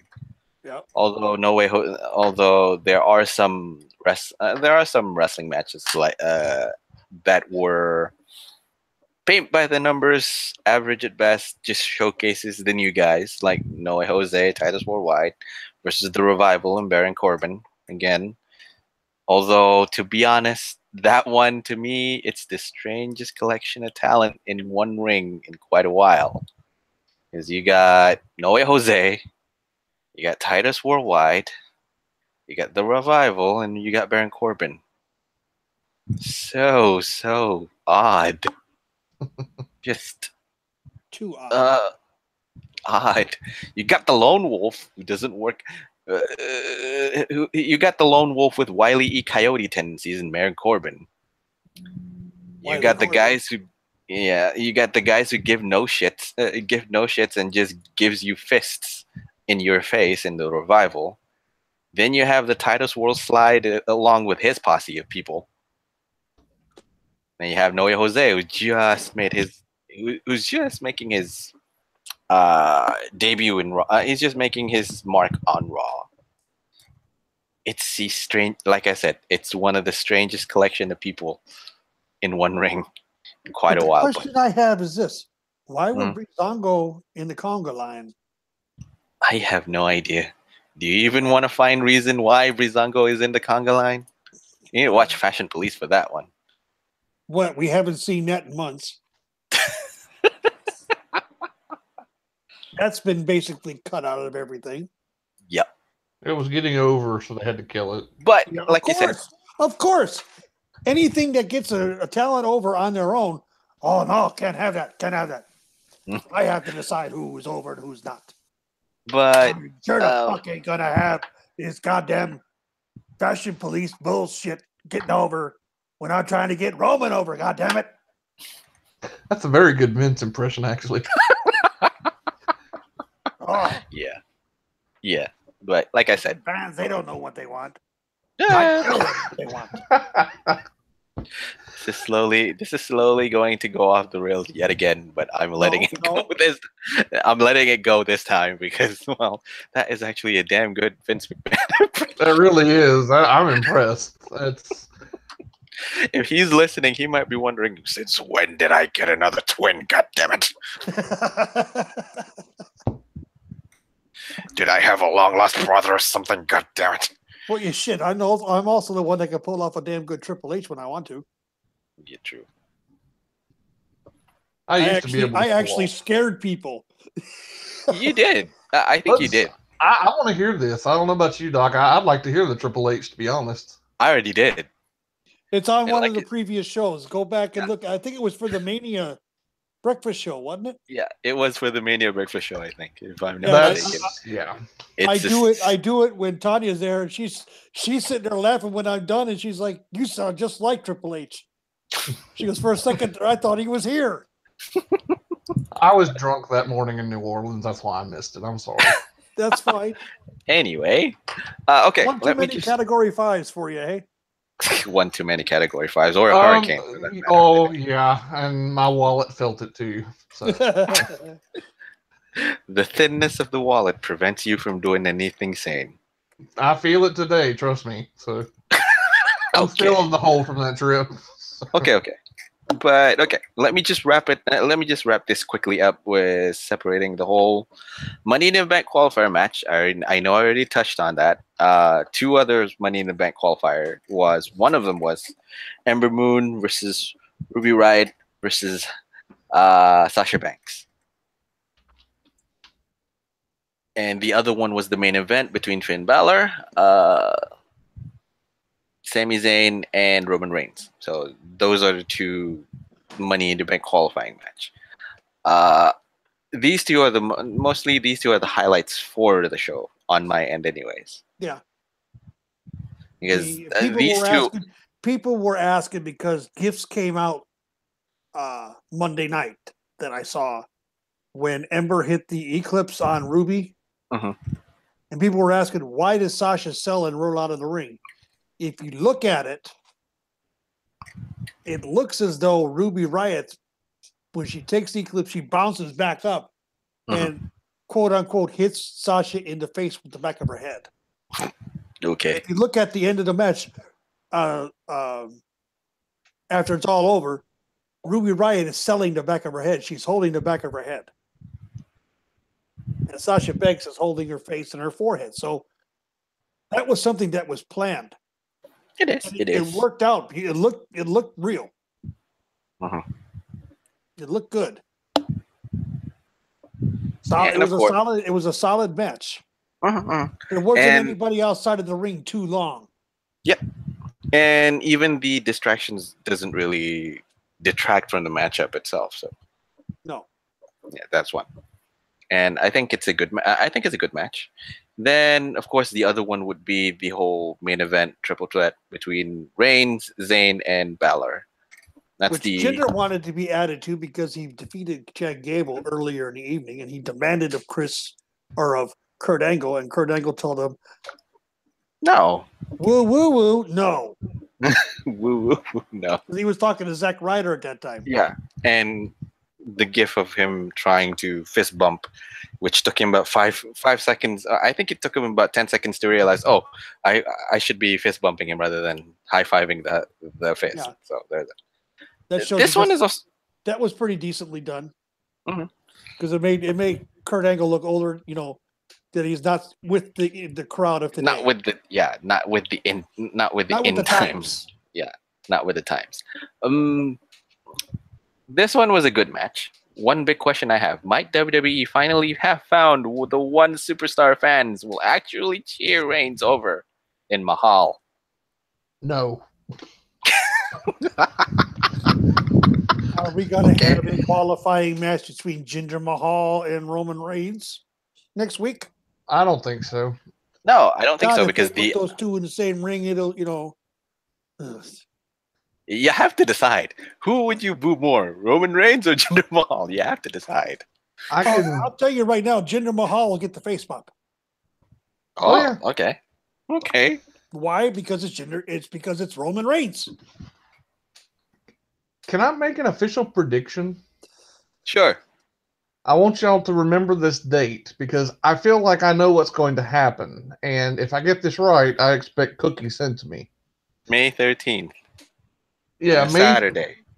Yeah, Saturday, May 12th. Oh, Yeah. sorry. Sunday, Well, May in the 13th States. on my time. 13th for Senju is 12th for us. But Mhm. May 12th, May 13th, this episode of Shooting the Breeze, I want everybody to mark this down. I want to see if I can be a prophet here. Roman is going to feud with Jinder through July. Mhm. Braun Strowman is going to win Money in the Bank. Mhm. At SummerSlam, it's going to be Brock Lesnar and Roman Reigns for the last time. Roman's going to win the title. Braun's going to cash in and win the title at SummerSlam after the main event. And then we're going to build up to Roman Reigns versus Braun Strowman at WrestleMania next year. For the title. And for the title. And Roman will beat Braun Strowman at WrestleMania next year. Okay. Okay. That Let's is put completely ass backwards from what they should be doing. They should have Braun win the title from Brock and have Roman cash in and turn heel. But that's what they're going to try. I feel it in my bones. Okay.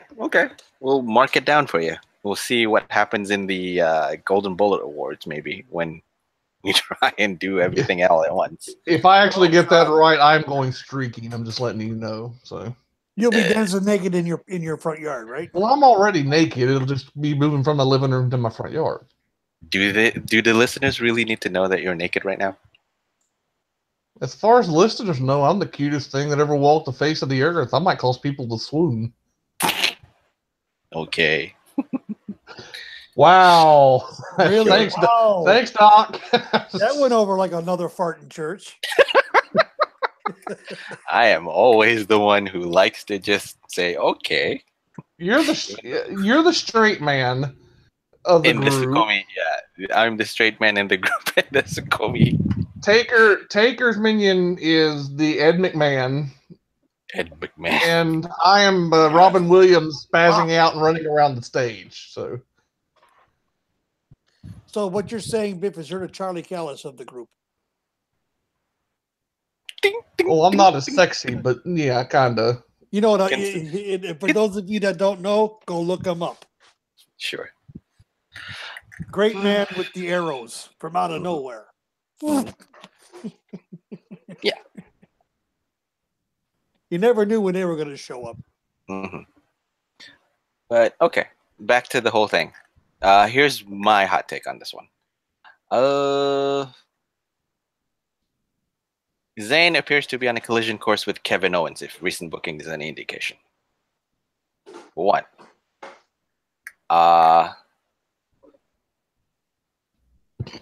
Finn Balor might push himself out in the Money in the Bank ladder match, but I see him giving a run for his money, giving a run for everyone's money to win the Money in the Bank ladder match, other than Braun. Or considering if you know my belief on that whole Money in the Bank ladder match, what they're going to do with Braun. no, of course. I don't know if you heard that, Biff. I did not actually. They are going to use the R-Truth gimmick with Braun in a ladder match. You know what that is, right? Where he's afraid to climb. Where he's afraid of heights. He's afraid of heights. Oh God!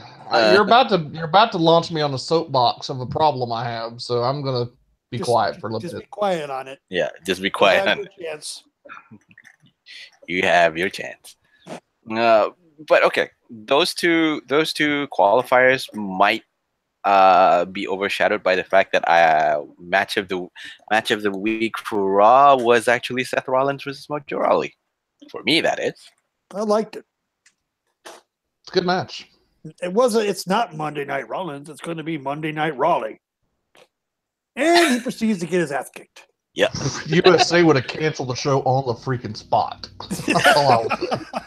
Monday Night Raleigh. Oh, shit. The press release was already being ready to send out when he made that comment, and poor bastard in the cage side, he missed that joke and he got laughed at. But yeah, that was quite the little comic line from Mr. Mojo.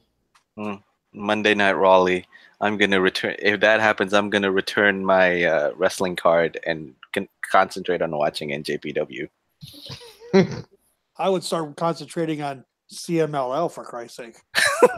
I would concentrate on drinking. At the bar.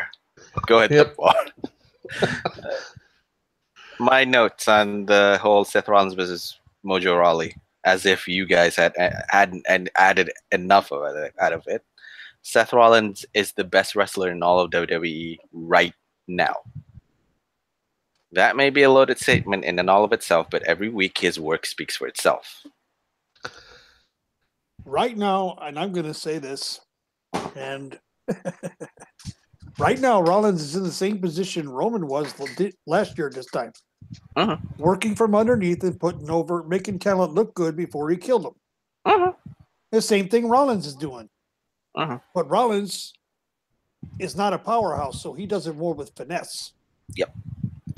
Here he took Raleigh, delivered a strong and hotly contested match that told a story, kept the crowd on its feet for the near falls. This is another example of Biff saying that this is a great This show has great wrestling matches marred by lackadaisical shitty promos.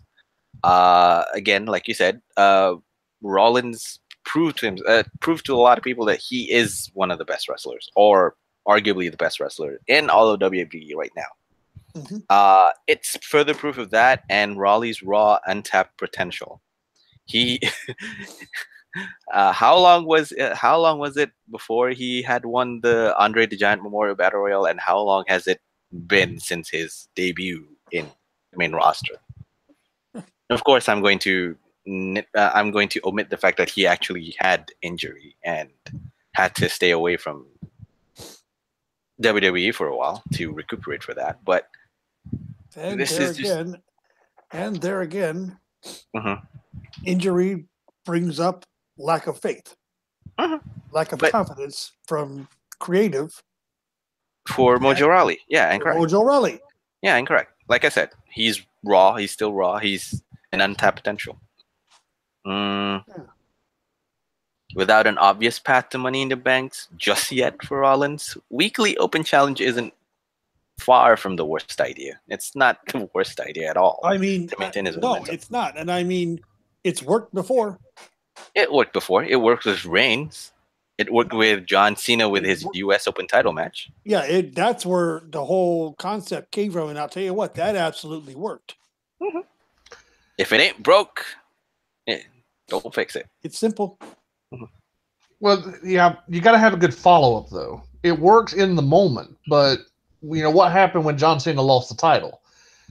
Alberto Del Rio, it went straight down the crapper, and it's not just because Alberto Del Rio won it. It's you got to have strong follow-up. So Alberto Del Perro, I don't like that. He is another one that we speak very little of here. Yeah, I agree. He is a cancer to whomever he's around. Yeah, so. He comes from the same family as Mil Mascaras, which is a carny family that has serious mental issues. Can I ask you guys a question? Sure. Before I wrap to SmackDown.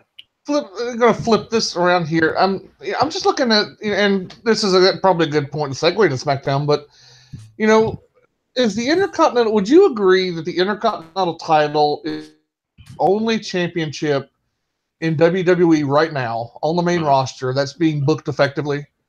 Yeah. Yes. Think about it for a second. Is there any other title that has been booked?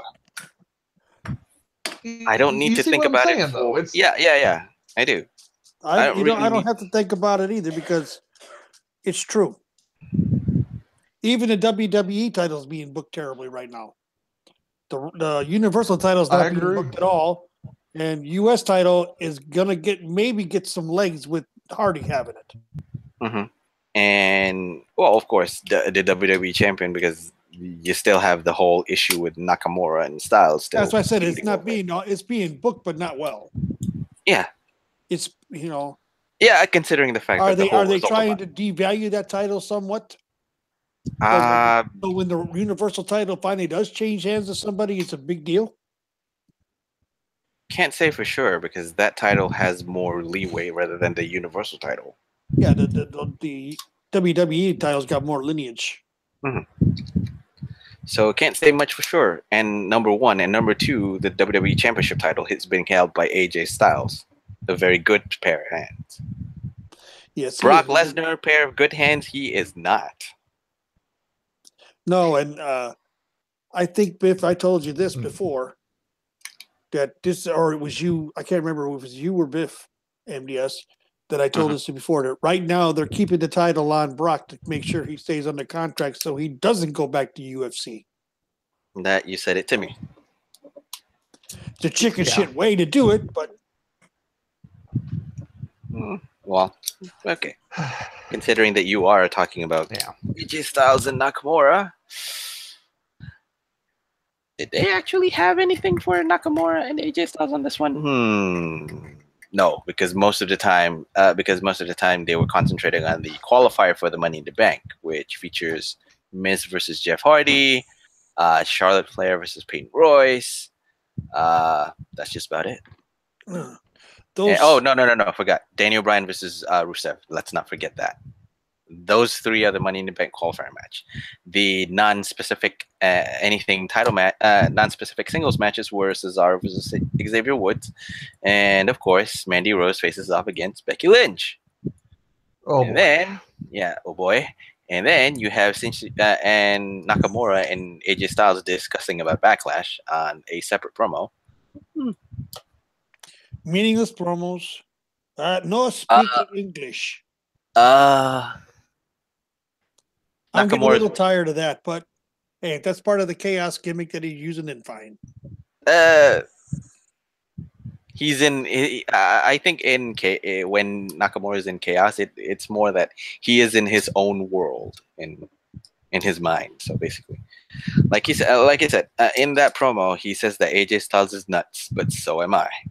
He is crazy. Yeah, you can see it. He's selling that he's totally insane. Yeah, he's slowly getting himself unhinged. Yep. The only problem is on this promo alone, Styles came off as generic. He came off as he came off as an average Midwestern American wrestler who sounds like he needs to defend himself from a foreigner like Nakamura. And of course, let's knock that aside and say that okay, the whole promo is going to make me say, oh, should I support the heel now, considering that he sounds a lot cooler and he sounds a lot more intimidating now. It's just but basically the whole thing is that the promo didn't do much to advance the feud. It's just reminding the audience of what happened in Backlash. That's it. When we were so keen on forgetting about Backlash, this is the promo that brought us back again to Backlash. Yep. AJ Styles and Nakamura nutted each other. So there's that. Which I have to. Biff, do you want to take umbrage with the fact that MDS called AJ Styles a Midwesterner, or should I? Well, it could have been worse. You could have called him a Yankee. I mean, that's the ultimate sin for a Georgia guy. But I mean, Midwesterners are generally thought of by Southerners as polite but misguided. So, of course, we're thought of as the dumb hicks of the country. So we're not one to talk. But oh, come on. Well, I'm looking to move anyway, and I'm looking at. If you two, I'm looking down in LA. If you two are the supposed dumb hicks of the Americans, you're actually having a way better education than you're supposed to have. Well, I didn't say the stereotype was accurate. I just said that was the stereotype. I mean, Yeah, It is. And it is. you understand the LA reference, don't you, Biff? I would really hope you're talking about Louisiana. No, I'm talking lower Alabama. Oh, Whoa. down. Okay. Yeah. That's So. the true reference for LA other than Los Angeles. Lower Alabama. Okay. Yeah. Yeah. Well, at first I thought L.A., and then I'm like, no, Taker has more sense than that. So maybe I he lived there means- long enough. I lived there 25 years of my life. I lived there long enough. Yeah. Mhm. Well, you got out of there, so. I couldn't I afford haven't- to live there. I have a nitpick to pick against Becky Lynch versus Mandy Rose. So does Metal Matt, but No, it's not because of the whole Becky Lynch isn't on the screen. The match itself, I feel that there was more oogling from the announcers than the actual action itself. Yep. It felt like there's more that they were concentrating more on the pre-bout or what happens before the whole fight itself. We're concentrating that more rather than the actual action itself. Yes, SmackDown announcers, you're watching two very beautiful women trying to put on a wrestling show, and you're ogling about the pre-bout ogling. Right. Please don't do that again. Just don't. this match really sucked. Well, it's not the fact that it's not that it sucked terribly. It's just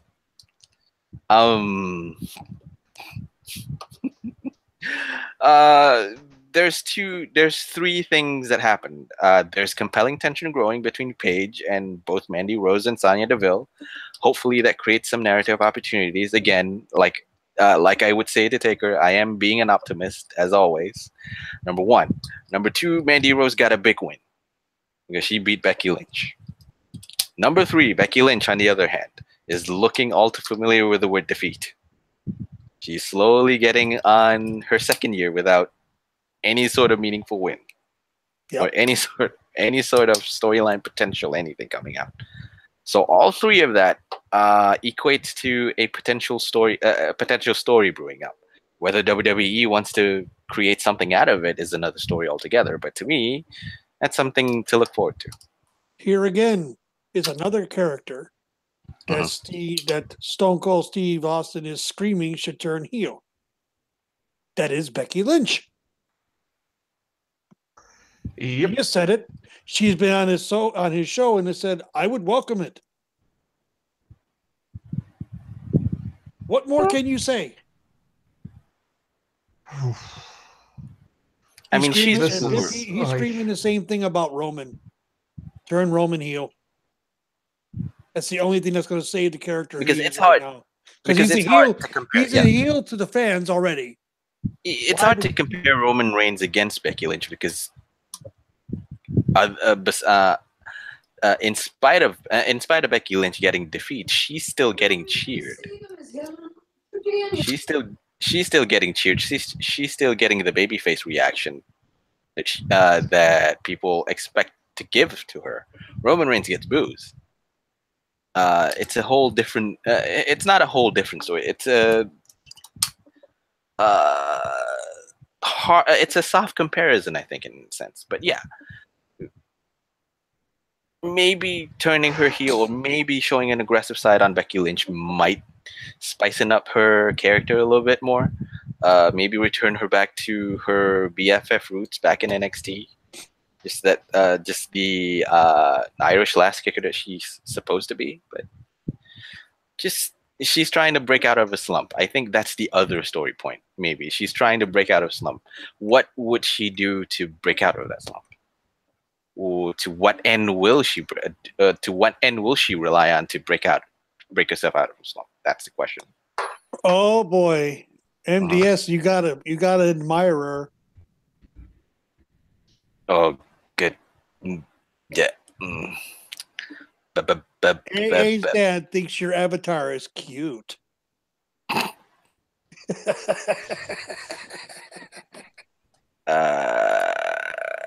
I'm gonna need a minute. I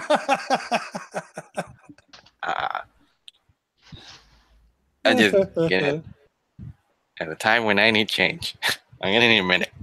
No, you're not going anywhere. No, I am. Right. I am. Need a minute. A minute. I'm going.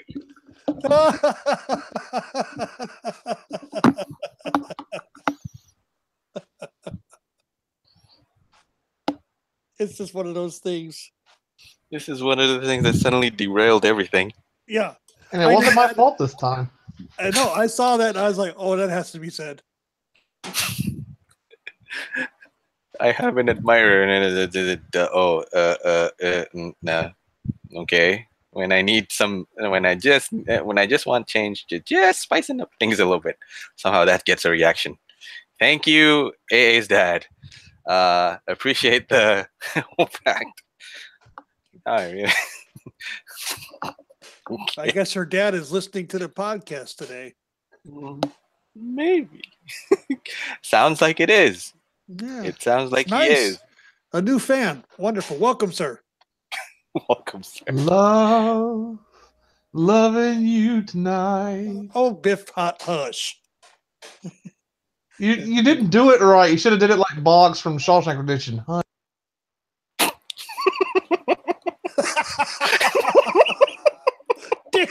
Wow. Wow. I got put in timeout. Not by me, you didn't.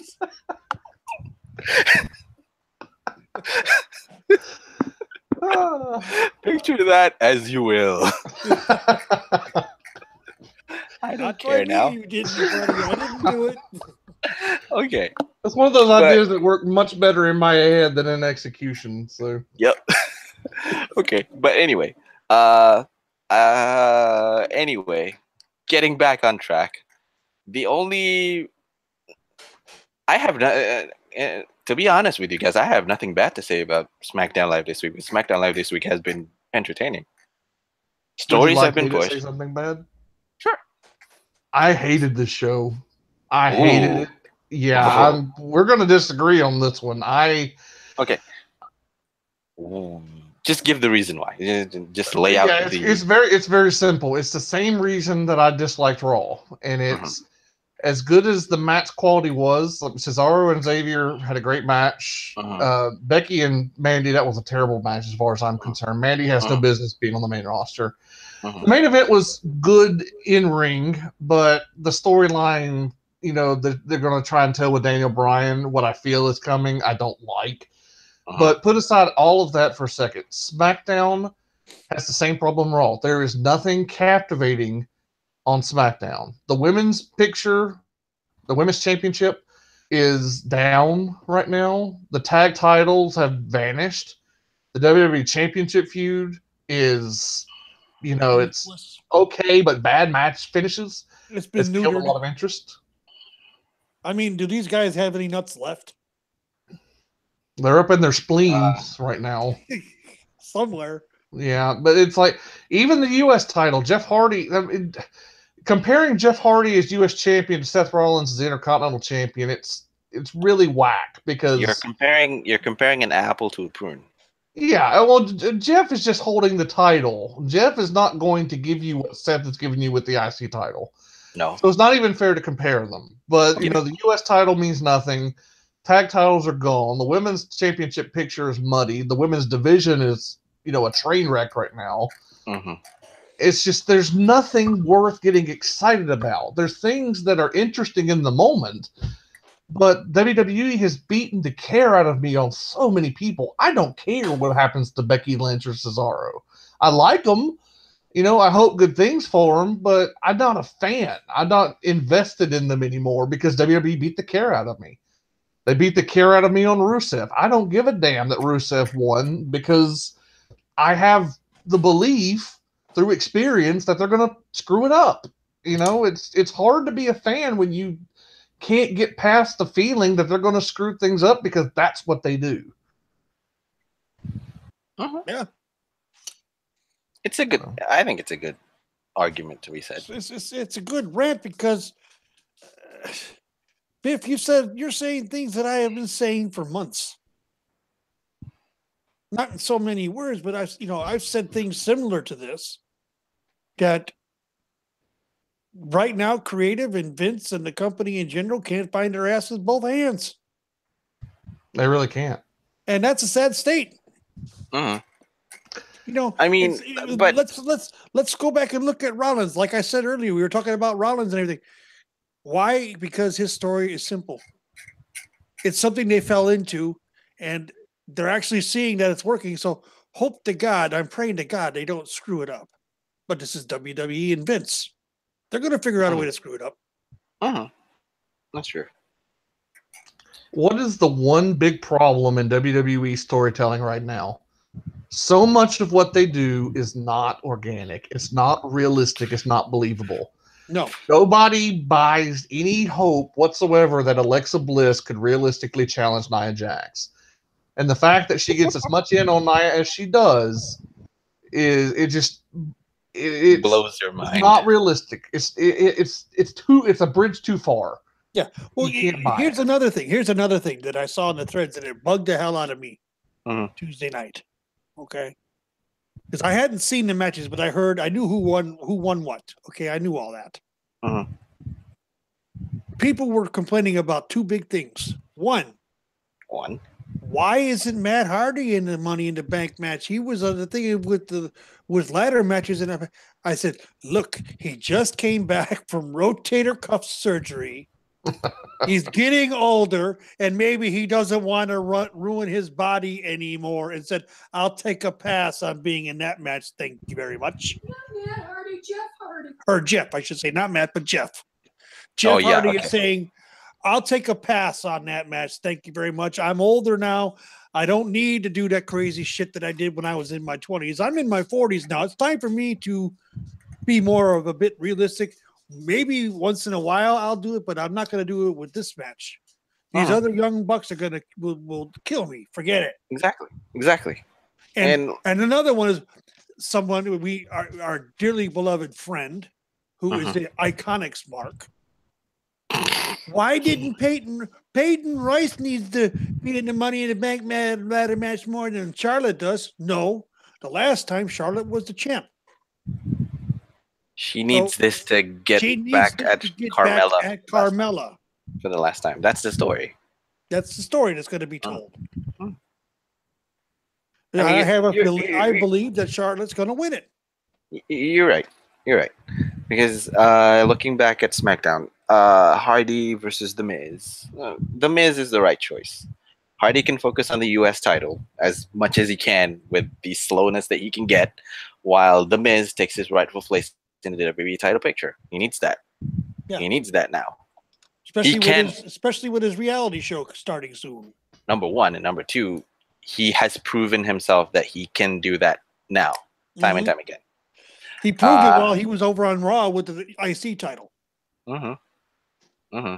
And as for Charlotte and Peyton, too soon for Peyton to be anywhere near the title. Too soon. Way Because because she just came up. It's a little bit too early. And as much as the Iconics, formerly known as the Iconic Duo, was front and center in NXT, they didn't do much. Yes, I know.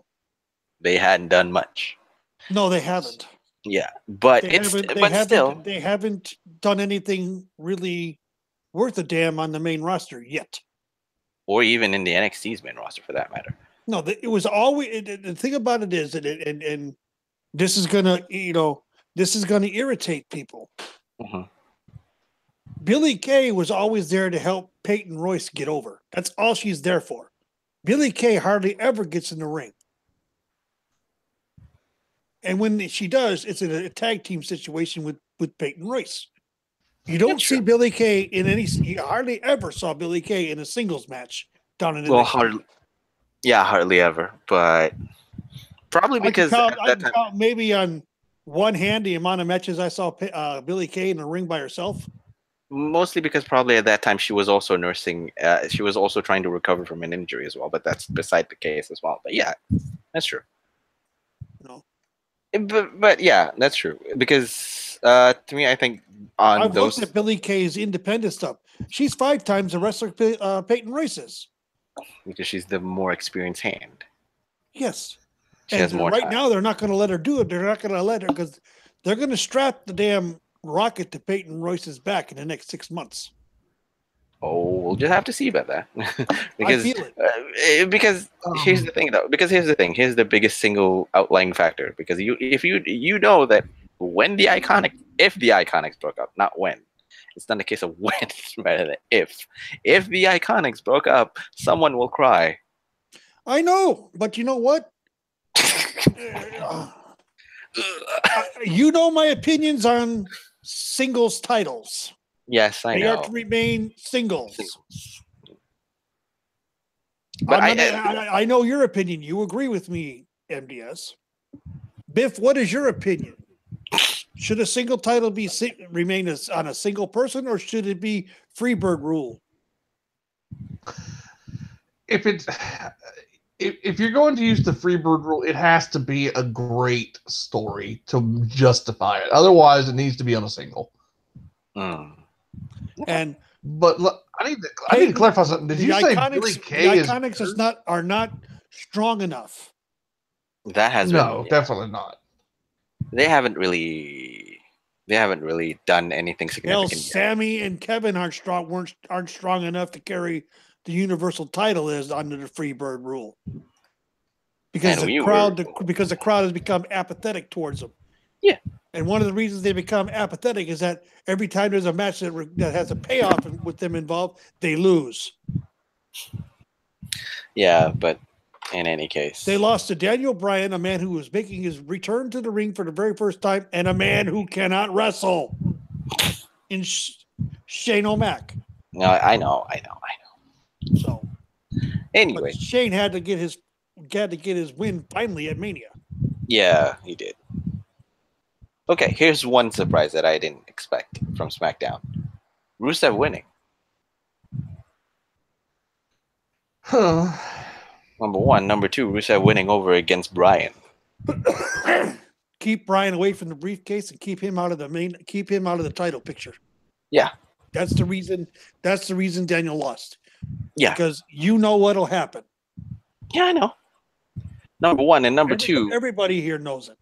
Number one and number two, you already seen this play out like what, 3 years ago, 4 years ago? You already seen the underdog rising up from adversity, playing ad nauseum.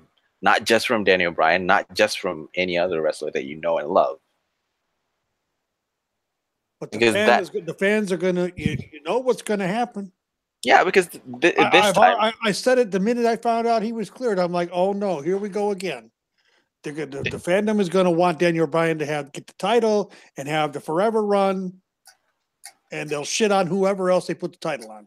And if you look at it, it's already starting to happen to AJ Styles. Now that Daniel's back, he's not getting the pops that he was once getting before Daniel came back. I already told you back in WrestleMania, before WrestleMania even.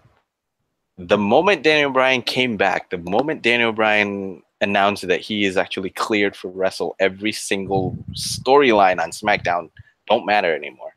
Nope. AJ Styles versus Nakamura out of the picture. Sami Zayn's Kevin Owens affected a little bit, affected a lot, because you know who's winning on that one. Yep. The focus shifted solely away from the whole Brock Lesnar, Roman Reigns, and even AJ Styles, Nakamura, to Daniel Bryan. I'm not sure whether it's intentional, or I'm not sure whether it's either intentional or set up. I don't know, and I probably will not know. I think it's well, I can't say unforeseen circumstances, because they had to know. Because they have planned it off for about, what, a year or so. They're already working closely with Daniel Bryan for it, so they should know. It's just that it's worrisome, because you're going to... I'll say this to close off of it. Bryan looks to be poised for another uphill climb to championship gold. He's being placed as the underdog yet again. Yeah. The underdog you love.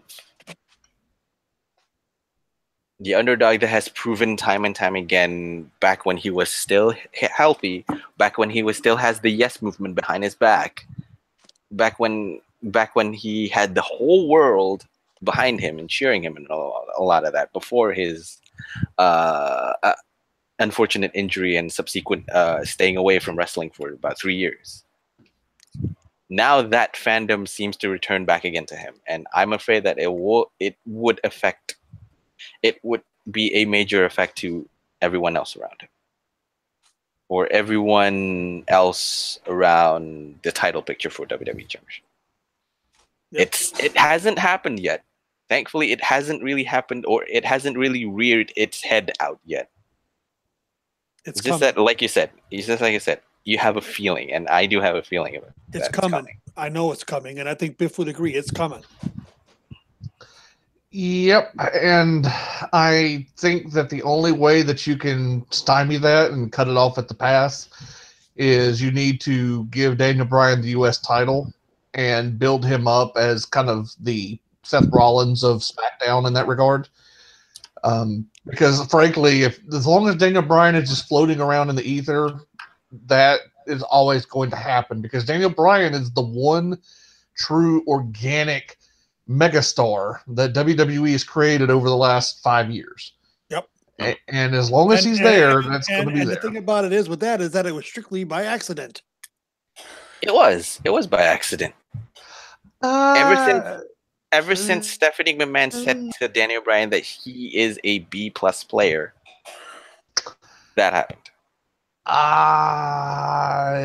I partially agree and partially disagree. Mm-hmm. I partially agree in the sense that I don't think they expected it to explode like they did.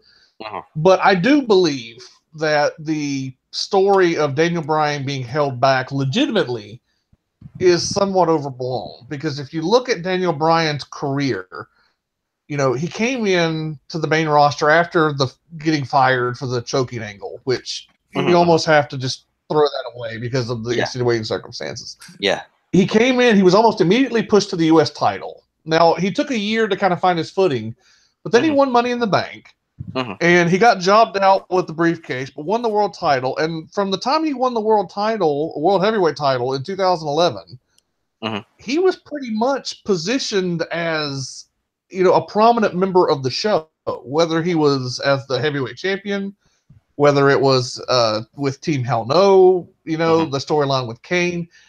He was actually fairly well treated by WWE. It's just once they got to the title picture, that's when the whole, Bryan's not the top guy material, so they're not going to give him a shake. And that's when the fan angst came in a little bit, I think. But, overall, I don't think that him getting over as much as he did was intentional, because they weren't going to put him in the WrestleMania main event that year. Oh, of course. I think it's well documented that it was Randy Orton and Batista that was going to main event. So, they didn't intend on him to get over as big as he is. He did. He's Yeah. been fairly well treated. Yeah, I can see. I can concur. We need to start wrapping this whole thing up. Yep. I mean, I think we already reached the point. I think we already wrapped everything up. We already discussed SmackDown. We already discussed Raw. We already had Biff getting naked and not yet going out to the street and dancing out in the street. I'm not actually naked, for the love of God. It's a joke. Then why do you say that as if it's supposed to be real? Because it is real. I just didn't want everybody to know I was naked. There you go. Oy vey. Oy vey. There you go. When he says that he's not naked, he's actually naked. And suddenly when, no, I am not naked, it's a joke. He comes back again and says, yeah, I am naked still. Oy vey. What a way to end a show. Yeah, no kidding. Although I did see something on the Twitter feeds that's interesting. Talking about that, one last question. WWE rumor has it. This could be good news, though. Tony Storm may or may not have been signed by WWE. That I don't know. Really? Because, and I have to say, and I have to bring this up back again. Tony Storm has a title match on progress. So that's something to watch. If she loses most of the titles, that means, well, something is happening, and the rumor may or may not be true. Nah. She might have been signed, because you know how when people say that when the talents have been signed, WWE are telling them not to say anything until WWE officially says something about it. Then you can say that, yes, I am signed. Oh, and sorry for cutting you off, Taker. What was it you were gonna say on the Twitter feed? I just saw something in the Twitter feeds that was rather interesting. A fan met Eric Bischoff this spring, and she talked to him, told him a story about her father and her bonding as when she was younger, watching Nitro, and her father passed away. And I guess Eric is standing in for her dad and is walking her down the aisle today for her wedding. Wow. That's sweet. awesome. That's awesome. It's just great. Yeah, I saw that and I was like, how cool is that?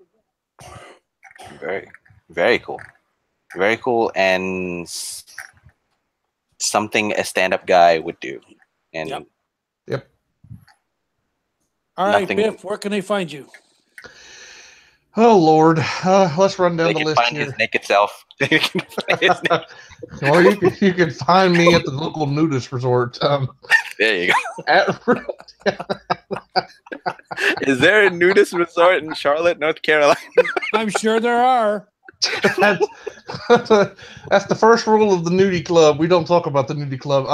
I thought that was the first rule of Fight Club. Well, okay. We took a wrong turn in Albuquerque, guys. Okay. You can find me on the Twitter at Real Deal Biff. That's DILL, like the dill pickle. Thursday afternoons, 4 p.m. Eastern, Queen City Express with myself and Ryan Sayo and whatever guests we can rustle up. And of course, I know Taker's going to plug this as well, but the Connoisseurs of Wrestling going live Sunday night. Very special show again this week, so please be there or be hexagonal. You can find me at Cage Side Seats in the daily and nightly threads. And yes, ladies, I am now off the market. I'm sorry, but you can still look, just don't touch. Oh, who's the lucky woman? Her name is Elise. Awesome. Good for you. Good for you, man. Yeah. Wrestling fan, I hope. Yeah, she gives me the vapors, so it's always good. That's good. Is it the first date or the second date when you whipped out the wrestling t-shirt? I haven't whipped out a wrestling t-shirt yet because I don't own a wrestling t-shirt. He's not George. Ah, okay. You understand? Okay, you understand that I actually have a certain modicum of style that I like to carry when I go out, right? Yes, I know. I'm slacks and button-up shirt, and I've got the fedora. So yes, number one and number two. No, it's not got the Bear Bryant pattern. It's more of like a. Let's just say that I try so hard to be so much cooler than I actually am. So, oh, I think we're just cool. Be you. We think you're cool. So I'm a clown car. What the hell are you talking about? Then just be you. Yeah. We're gonna have a long discussion about this later on. Okay. Where can they get you? Oh, I'm gonna go on Goose first then. Okay.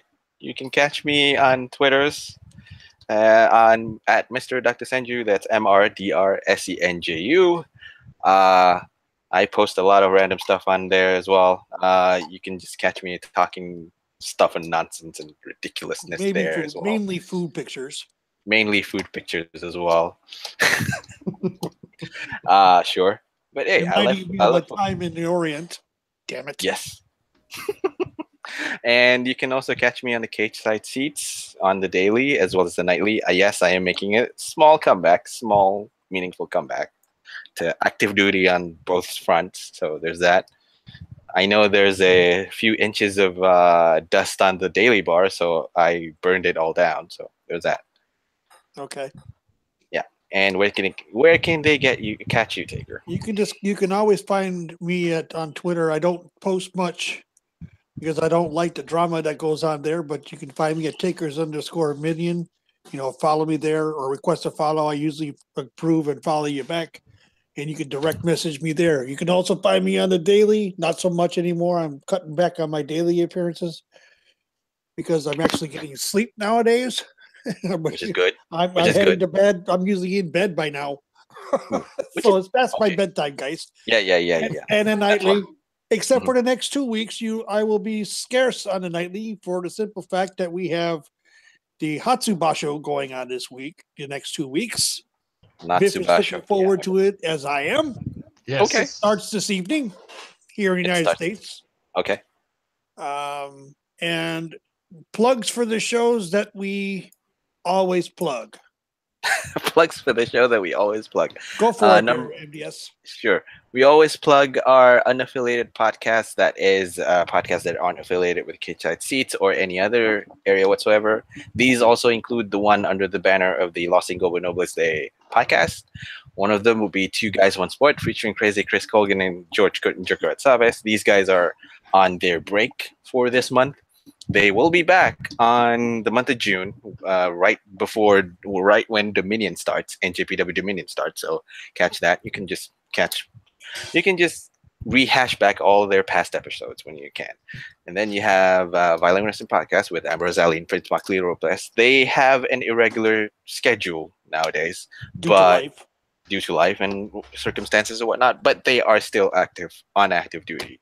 Just that they have an irregular fixing stuff. Then you have Wednesday Night Shootin with Tanya Rogers and Embryo Swift. You also can catch Don Sal Guzmano's Match Fixing on Cedar Bridge Media. You can listen to that. I made 2 appearances. I will do another appearances. I know that I'm going to do another appearance on that one. Then you have Fizzy's Wacky World of Wrestling with William Fitzpatrick. And of course, the rest of the Unaffiliated podcast, Ringside Geeks, featuring Miss Monroe and her boyfriend doing the podcast with their friends for the love of wrestling. You have Queen City Express, of course, with Biff Kensington and Ryan Sayer right there, as well as Ruthless Aggression podcast with Metal Matt. They actually did an episode yesterday featuring Don Sal. So there's that. He's of going course, on hiatus for the next 2 weeks. Yeah, he's also going on hiatus for 2 weeks because he's going on vacation. Lucky bastard. I'm saying that as I also head off to a vacation and at the end of the month. You lucky bastard. He's going to Europe. Yeah, I'm going to Europe. Anyway, MLW Radio affiliated podcast. We have Something to Wrestle with Conrad Thompson, Bruce Pritchard, and What Happened When, featuring Conrad Thompson and Tony Schiavone. If you can't catch this one, you can catch the other one, Something to Wrestle again. Something else to wrestle. Something else to wrestle with. With Conrad Thompson and Bruce Pritchard on the WWE Network. Of course, they had a good show this week. Ooh, they have. They talked about what the hell was it? Was it again? The whole. Because it was great. Yeah, catch it, listen to it. We forgot what was it. Because I know the week before was Shawn Michaels. Yes, the week before was Shawn Michaels. This week was shit. Who was it again? Bobby Heenan or something? No. Never mind. Just listen to it. We have Cage-Side Seats related podcast to plug as well with Bitter Boys Club, Not Yet Demographic, Keeping Up with Kayfabe, and Bruce Before Elbows. I think that's just. Don't forget. Today is the day that if you've received a message from Fitzpatrick 14 or William Fitzpatrick, you are going to be part of Cage-Side Speaks. They're going to be doing a recap of the afterthought that is Backlash. Oh, okay. And then we also have. Yeah, Biff mentioned it, but he didn't mention it completely. There's a brand new podcast that's going live. We have taped the previous 3 shows. So, no, we were live last Sunday morning when we talked about Bruno. But we're going live tomorrow night at 9 p.m. Eastern, the Connoisseurs of Wrestling. And ladies and gentlemen, if you want to learn about the history of the business and the old-time wrestling and listen to people reminisce about how things were and what they were like, please catch it. It'll be on YouTube here, And for either channel, please like, subscribe, and comment. Uh-huh. And this has been episode 43. 43. Thank you. Yeah. 43. 9 to go. 9 Yes. weeks to go. 9 weeks to go until our 1 year anniversary. Oh, actually, June 30th, because we got actually more than 43 episodes with the specials and all. Yeah. So, but we already we're made closer. a lot. We're closer. Yeah, we're closer than we think. Yep. We are. We definitely are. And, anyway, this has been episode 43 of Shooting the Breeze. Thank you, Biff. Even though he's technically in his birthday suit for reasons unknown, before he heads up to the bar, trying to mac on chicks. Hopefully not. Whoa. I ain't macking on nobody but future Mrs. Biff. So I was joking. He was kidding, Biff. Relax. I'm gonna run to the end of my chain and bark. He had to come out from the doghouse and just bark. Do I need to pull out the shock collar? No. Keep you in line. Ooh. And with that, I think we can wrap it up. Well, but y'all took my damn catchphrase. I didn't the reason to work in orgasm today. So we already did. I know it. We already did. Don't worry. This has been episode 43. I'm for TakersMinion. I'm Mr. Dark Senju. For Biff as well. We'll catch you next week. See you, folks. I like turtles. So get yourself naked right now.